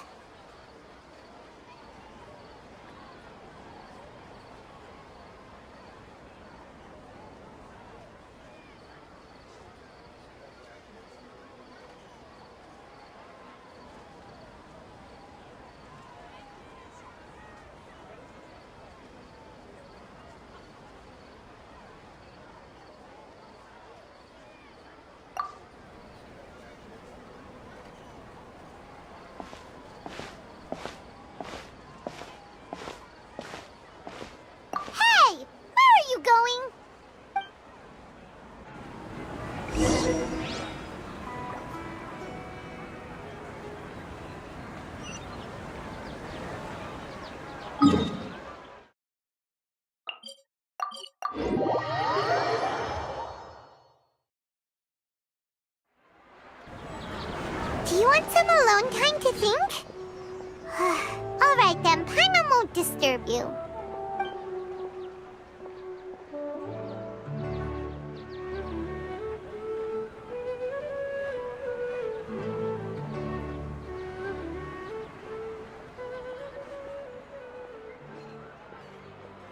The dance of Sub-Zeros is about to begin. I'm going to go watch it.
Dunyarzad. We still have some other stuff to do first. Okay then. See you later. Have you figured it out yet, Traveler? Time is ticking away!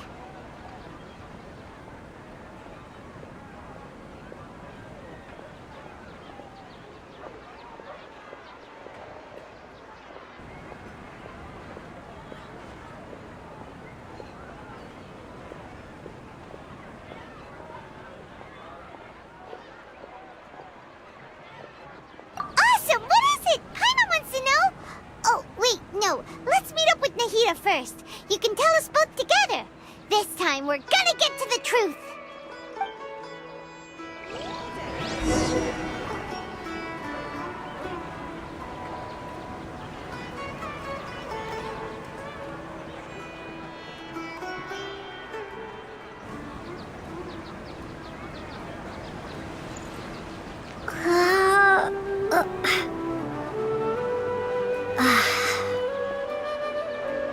Scatter! Welcome! I hope you'll have a wonderful day.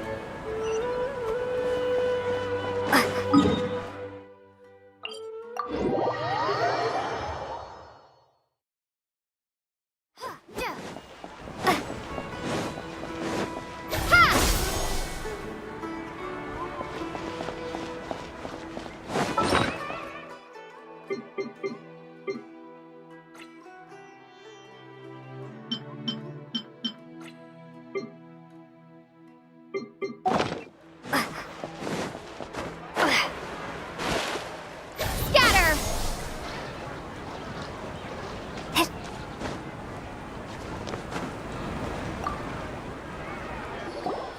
You're back! I've been waiting forever for you two. Judging by the looks on your faces, are you ready to take your Sub-Zero's exam and graduate from the festival? Okay, first off, have you discovered the hidden truth? Okay, Nahida said we've already experienced the Sub-Zero's festival. All the bizarre spaces I saw outside the city had... Those spaces remind me of... the moon, illusions, and... people and...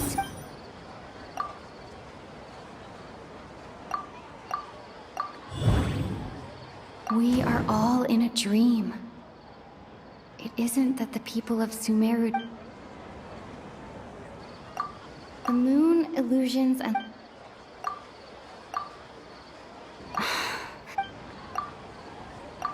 People in Sumeru think they don't dream, but the truth is the Akasha steals their dreams without them knowing it.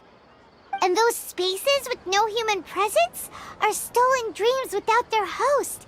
That would explain why they sounded so weird when she was trying to describe them. Huh. So people in Sumeru do dream after all.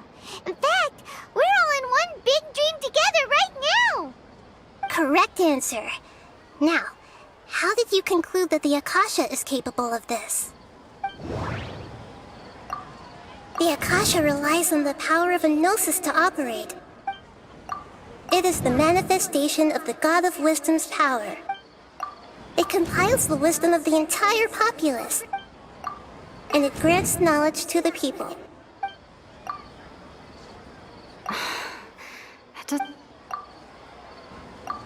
Oh, okay. Those dream-controlling creatures in the forest also get their power from the Dendro Archon, right?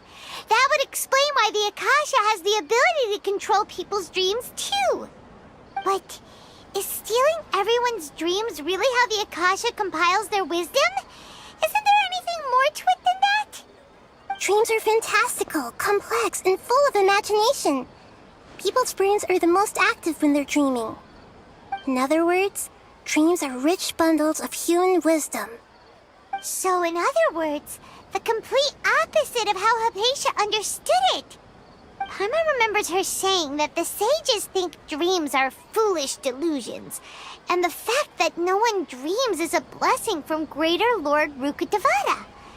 So it was all a dirty trick? The real story is that the sages from the Academia are using the Akasha to steal people's dreams for their own use, huh? Oh? By the sounds of it, you understand the current situation pretty well. So then, what about the samsara?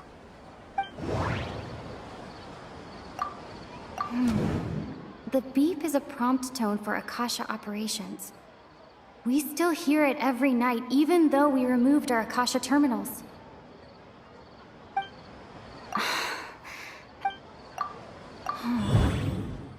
Those spaces kept disappearing before my eyes. Those dreamscapes kept vanishing.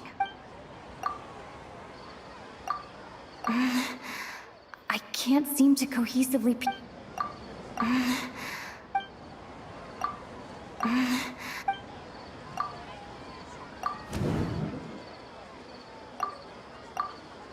my mind feels exhausted. Correct. The Akasha is keeping each person's brain in a constant dream state, but also separating their consciousness from their own dream. Their disembodied consciousness is placed inside the collective dream of the Sumeru's festival along with everyone else's, while their now vacant dreams are harvested by the Akasha. No one is any the wiser as another day passes in the dream, and so begins another samsara cycle. People wake up to yet another dream about the Sumeru's festival. The dreams that belong to them are once again harvested by the Akasha, and so it continues. So, this is like a dream factory, and the Akasha is a dream harvesting machine.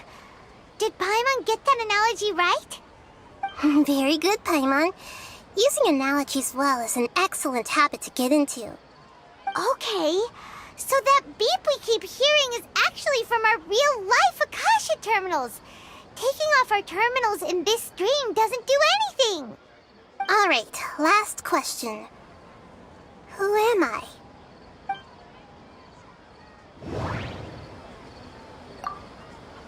They say that alchemical divination is the dendro So you noticed. I thought that one would be the hardest question. That's why I put it last.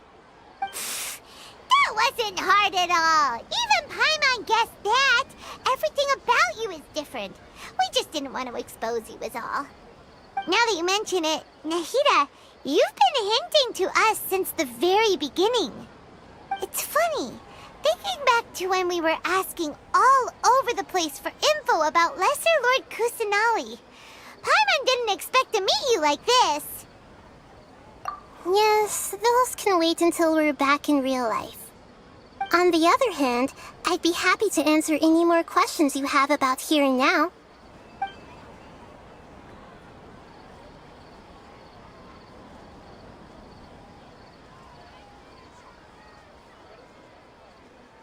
I know, right?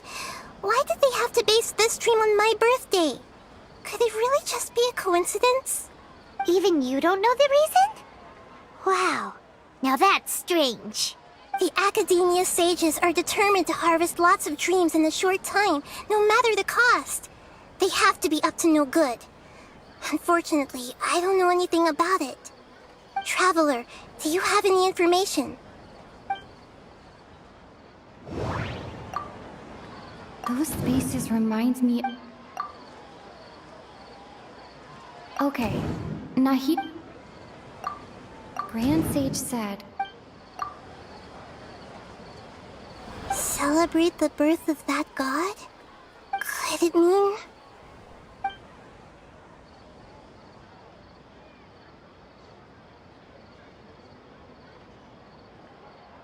Can humans really keep dreaming forever like this? Will it ever end? And if so, when? You might say your mental fatigue has already answered this question. Eventually, there's only so much that people can tolerate. Especially those whose health is compromised to begin with, like Dunyarzad. This relentless exploitation takes an even harder toll on them. People's lives are at stake here, and nobody knows a thing! We've got to put a stop to this!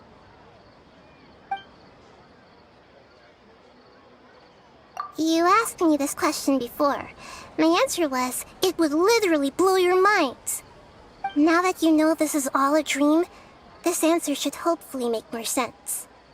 Have you heard the saying, don't wake a sleepwalker?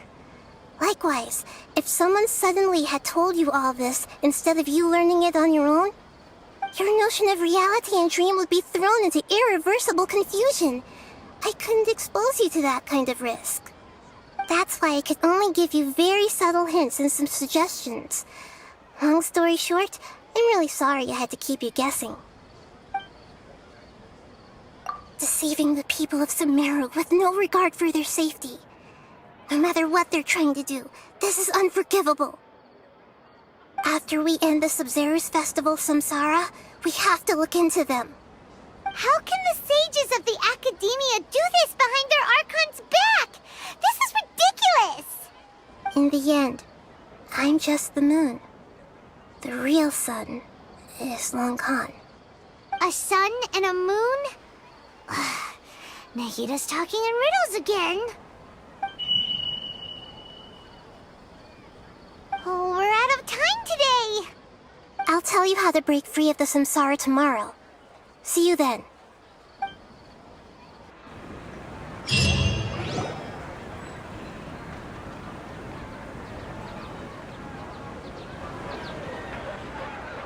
Good morning, Nahida. Wait. Now that Paimon remembers everything, should we instead say good morning, Lesser Lord Kusanali? Hey! What's wrong, Nahida? You don't look too good. I'm afraid that what you're thinking right now is correct. Did Dunyarzad already disappear? No way! Are we too late? The real Dunyarzad's consciousness has indeed disappeared. It can no longer endure the constant dream harvesting. Paimon can't believe it. Wait, so what about that other Dunyarzad? Just what is she? Is she also going to disappear? She's actually something like a puppet, but not completely. The real Dunyarzad's consciousness could no longer keep playing her role in this dream. So another Dunyarzad appeared to replace her in the dream. Just like the grass and the trees, that Dunyarzad is just a building block of the dream that helps to keep it going. But personality-wise, she's nothing like the real Dunyarzad. Puppets are stiff, and can't copy a living person's vitality. After all, they're just there as filler. You know, speaking of which, the old Dunyarzad might not have been too different from a puppet. Dunyarzad truly believed that she met you within her consciousness, and it was you who inspired her. So you do remember her after all. Yes. Back then, her family was overly protective of her. No one cared about her personality or thoughts. It was as if she only lived to stall her Elazar. I just gave her a little wisdom so she could look at life in a new way. So that she could be her own person. But even so, she's still... far from it. I'm still a long way off from being a real Archon. I couldn't even save her. If I were a competent Archon, I wouldn't have let my most faithful follower die at the Sub-Zero's festival with so many regrets. Please don't beat yourself up over it, Nahida. It's the sage's fault, and theirs alone. I'm not beating myself up. All I did was to rationally observe the distance between myself and a real Archon. Don't be like that, Nahida. Even real Archons are still allowed to be sad.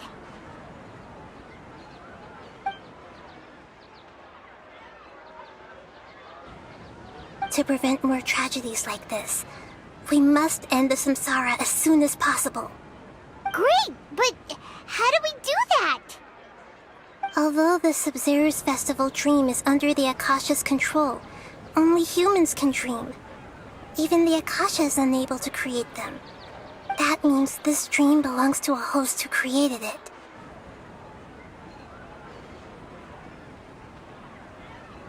Huh? So, how should we find that person? Well, if this is someone's dream, then everything here must come from deep within their consciousness. Which means, with the power of imagination, they can change anything in this dream. Imagination? What do you mean by that? Imagination means breaking through what you perceive as normal. Like when a server at a tavern brings a plate to you, you'd naturally assume that food is on it. However, if you're the dream's host and you become aware that you're dreaming, when you imagine gold and mora on the plate, the dream will respond in kind, and the server really will bring you gold and mora. But right now, our host is unaware that this is a dream. No matter how many times they're served, it will always be food. Find some way to make that person realize that they're dreaming. Usually, once that happens, the person will wake up and the dream samsara will be broken. How are we going to find them, though? If it could be anyone, it'd be like looking for a needle in a haystack. And even if we did find them, how are we supposed to make them realize they're dreaming? After all, like you said, don't wake a sleepwalker. It's extremely difficult, yes. But the only ones who can do it are you two. Remember, everything you've achieved up to this point has all been for the sake of finding the host and ending the samsara. As for me, during this time, I'll be out of town. Out of town? Are you going to that place full of dreams where the traveler went? Yes. I want to try something. There must still be a small wisp of possibility. Hurry and go. Dreams are supposed to be fantastical, romantic, and full of pleasant surprises. Unnecessary things like this samsara need to end. Paimon's still a little upset that we've come this far only for Dunyarzad to... She was such a good person, with such a simple wish. But fate was against her. Yeah, saving Dunyarzad is what kept us going this whole time. But we mustn't lose hope, Traveler. Dunyarzad would definitely want to see us save everyone else. So let's break the samsara for her sake. Paimon's wondering, do you think the sages would get one of their own to be the host of this stream? Feels like it would be easier to control it that way, no?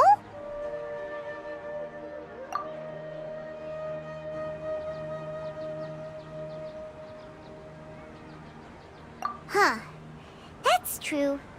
Plus, the sages probably weren't counting on there being other factors beyond their control, like Nahida and us. So, who do you think the host of the dream is? Oh, that would make sense! Ferris, the Knight of Flowers, is a symbol of the whole Sumeru's festival, right? Pretty core character. Let's go ask him some questions, shall we?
you're back. You left in a hurry last time. Is everything okay? Everything's fine. Just, it's a little hard to explain. Would you mind taking part in a little experiment with us? An experiment? That came out of nowhere. I'm listening, though. What do you need me to do? Could you make a wish? You want me to make a wish? Is that a new Sub-Zero's festival tradition or something? Less questions, more wishing! Okay. My wish. Okay. I'm a little nervous saying this out loud, but I want Miss Dunyarzad to be happy. Oh. I noticed earlier that she looked a bit down, and she wasn't really talking to anyone. She just doesn't seem like herself. She's always so gentle and kind, and all the kids love her.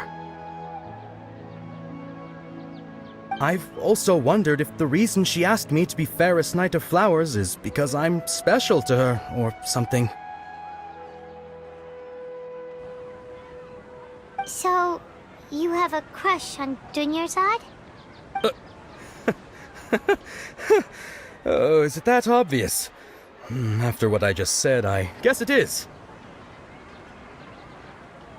When she placed the hat of the Knight of Flowers onto my head, she said to me, I want everyone to have a happy Sub-Zero's festival. What she didn't realize was that I'm not that interested in how everyone else feels. In that moment, I just wanted to be her Knight of Flowers for the rest of my life. 50 years? 100 years? I'll serve her till the end of time. Okay, yeah, that was a bit much. Felt like the right moment to get it off my chest, but that was pretty embarrassing. Okay, I'm ready to make my wish. I would like Miss Dunyarzad to appear in front of me right now with a smile on her face. Here goes. Please come true. I'm gonna open my eyes. Oh, you're... What? Farky? Sorry, but only one portion of Yalda candies per person. Back home you go. Nice try, you two. Anyway, never mind. I don't need to see her appear right in front of me. As long as she's happy. Guess he isn't the host of this dream after all. Should have expected it wouldn't be this easy.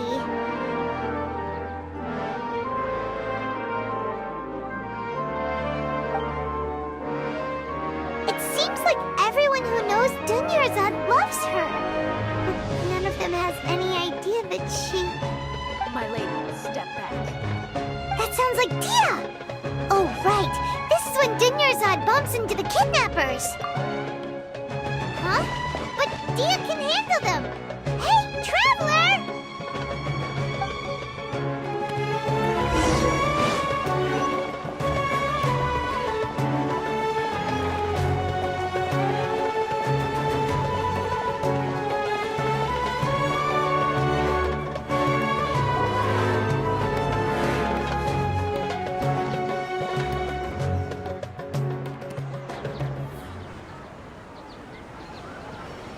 Oh, it's you. Great timing.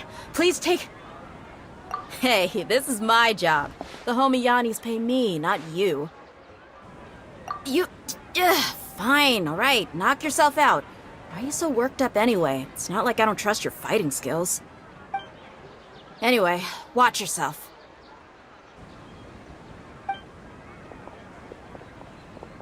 So you got yourself some backup. Suit yourself. You're going down! I must leave no stone unturned. Ha! Scatter! Spring force!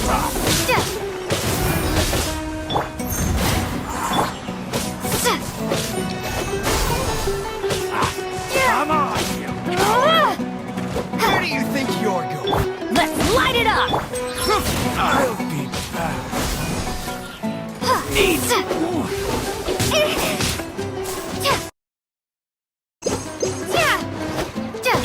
Leave it all to me.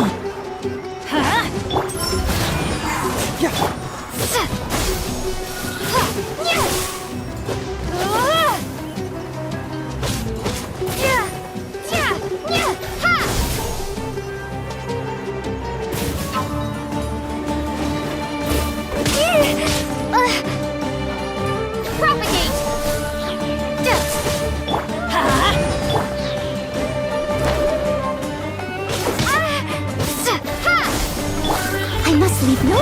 Let's light it up! You want this?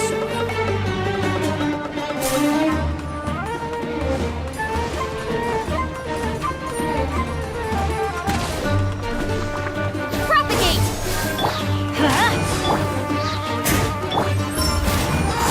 Take that! Steady as stone.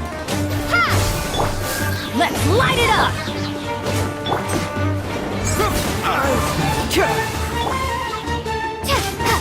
Scatter!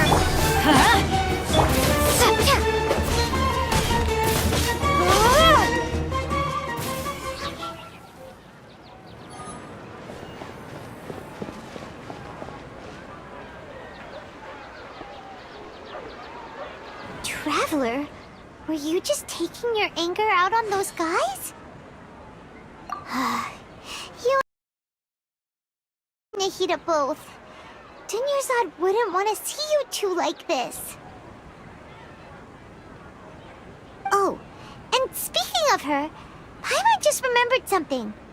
Remember how during the first Sub-Zero's festival, before the Samsara started, we came here with Dunyarzad because she wanted to pick something up?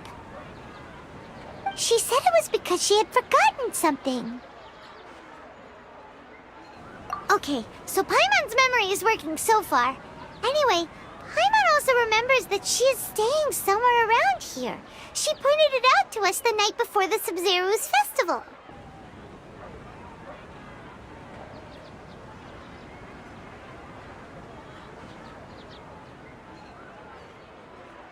Yeah, even if it's only a tiny clue, it'll probably still help us more than this needle in a haystack search.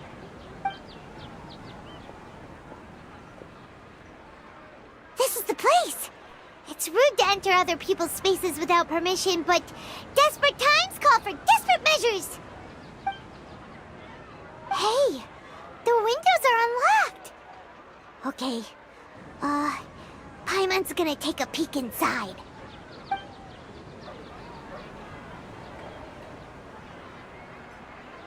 This was only a temporary residence, so there was pretty much nothing inside except this book on the table.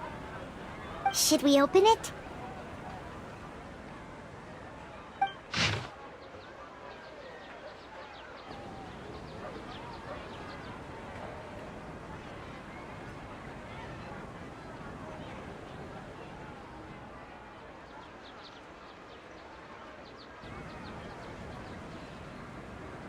Wow. Dunyarzad wrote all of this. Sounds like she was always thinking of us even while we were away. Even though she was also busy preparing for the Sub-Zero's festival and had all her health problems to worry about. She must have wanted to give this to us as a gift on the day of the Sub-Zero's festival, right? If we hadn't found this book, we never would have known. But now that we know, we can't even thank her.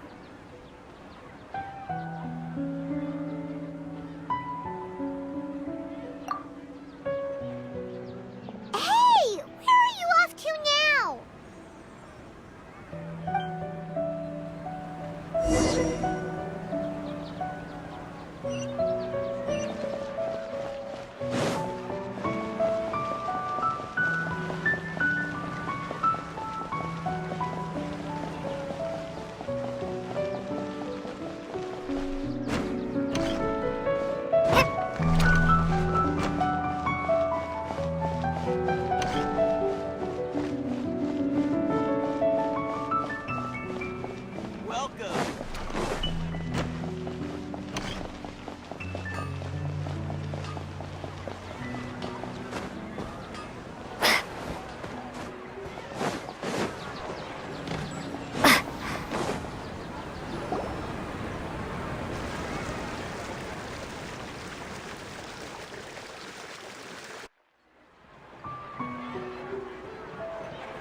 It's Dunyarzad's puppet.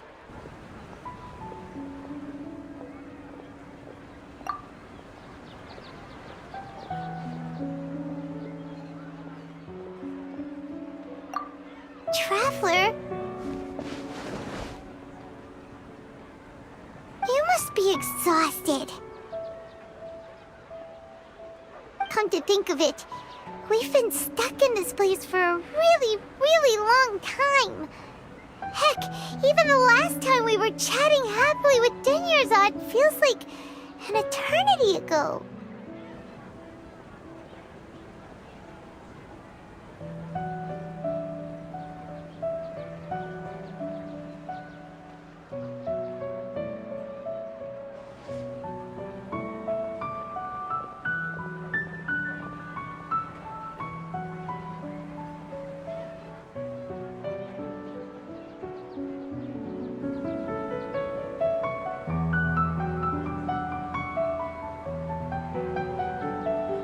Paimon still remembers when we were sitting here, and the way her eyes sparkled when she talked about Nilou's dance of Sub-Zerus. There will always be frustrations in life, but I know that the point of living is not to leave behind any regrets.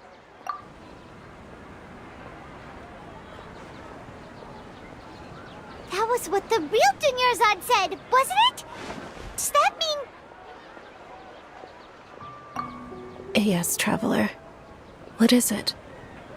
Oh, so she's still just a puppet. But just now, how come... What? Where are we going this time?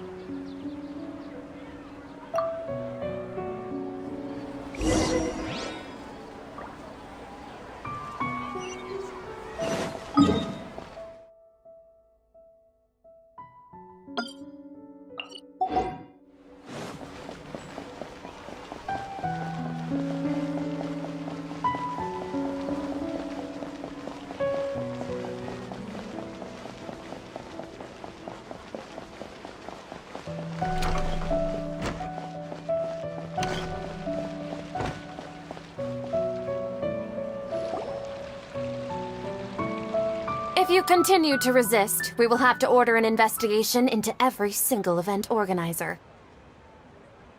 The Grand Sage has already granted you much leniency. I advise that you exercise tact. How did things turn out like this?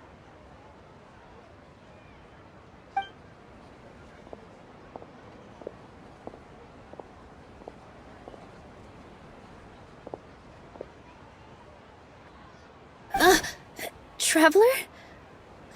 You don't have to get involved. He's a sage from the Academia. I don't want to drag you into this. Traveler? Traveler?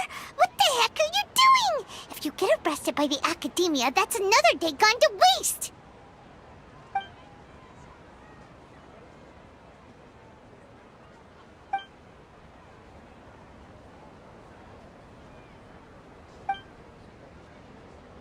Wait, they're not reacting.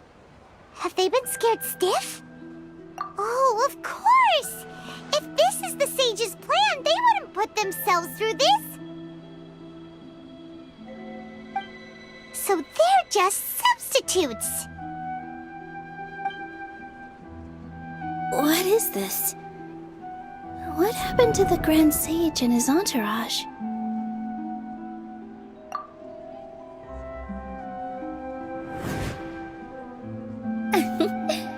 Like I said, they symbolize the goddess of flowers. It's just a shame that all the real Padisaras went extinct after her death. Yes. The Greater Lord brought forth new Padisaras in memory of the goddess of flowers. But she ultimately could never truly replicate that beautiful shade of purple.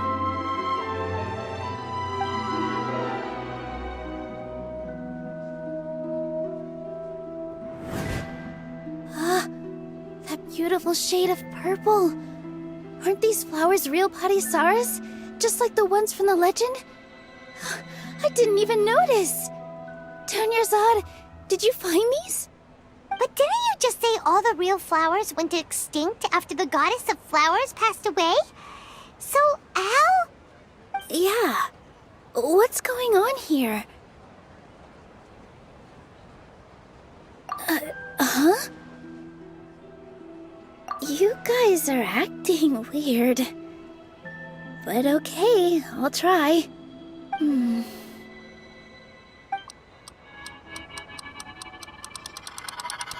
Hey!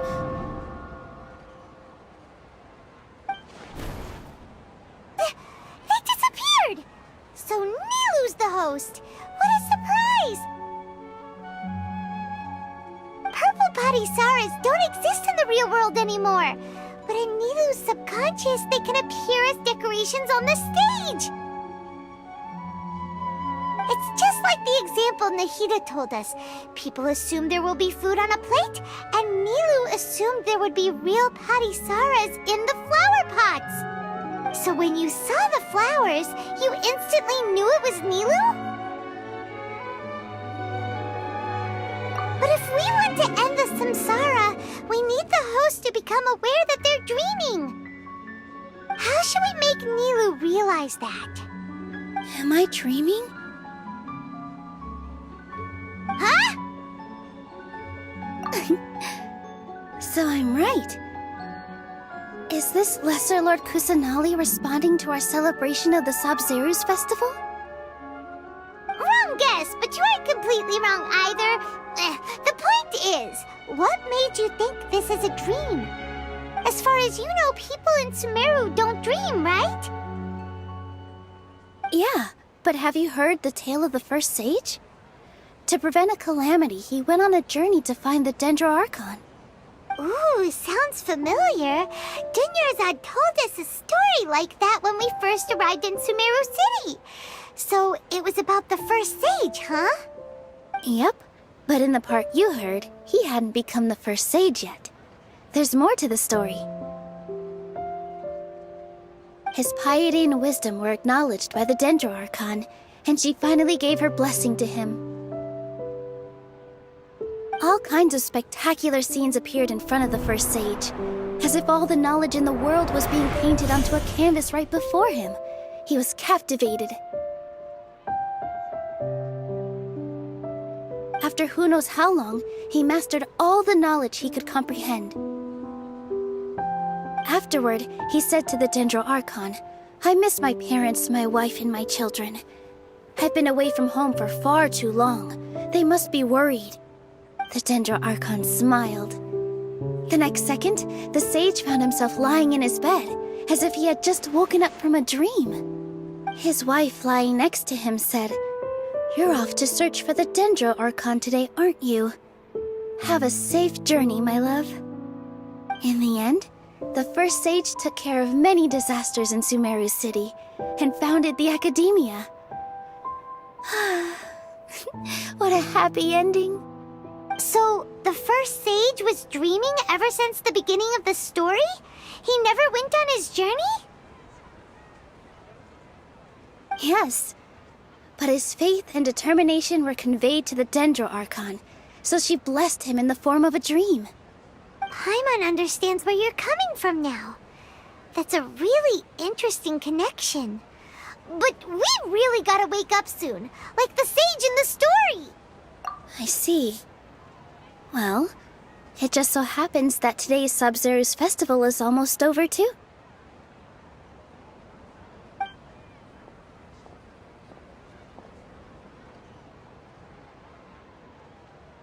Since we're in a dream, let's make this final dance of Sabzeruz as beautiful as we can.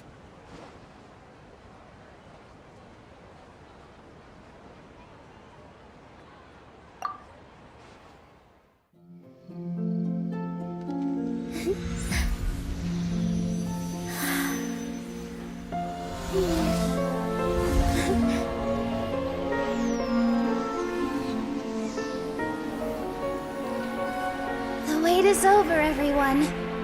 I dedicate this to our god, the dance of Sabzeruz.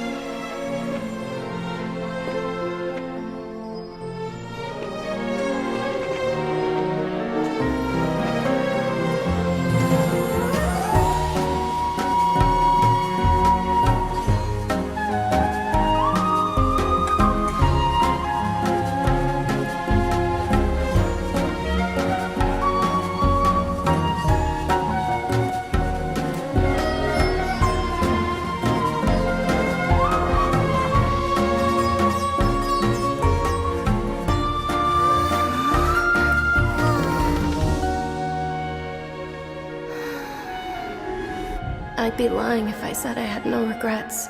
I would have loved to see Nilou's dance.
Good morning, traveler. Oh, Paimon feels like she's been asleep for the longest time. Paimon's head feels super heavy. Did we oversleep? Do you even remember going to sleep last night? Paimon thinks it was after the Sumeru's festival. The Sumeru's festival! Have we finally escaped from the Sumeru Samsara? Quick! Take off your Akasha terminal!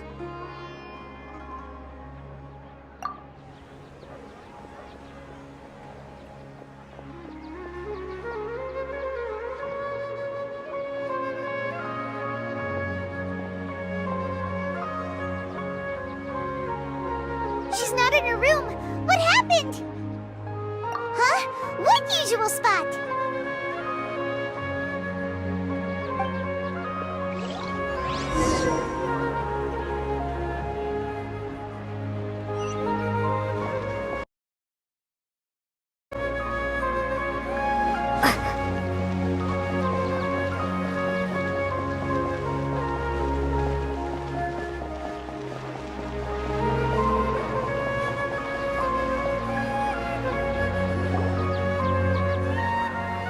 Well done, Traveler and Paimon. And thank you, Dunyarzad, for organizing the Sumeru's festival for me. I'm sorry, who are... Dunyarzad! You're okay! Oh, don't scare us like that! Oh, Traveler Paimon. I have something amazing to tell you. I just had a dream, and I saw Nilou performing the dance of Sumeru's.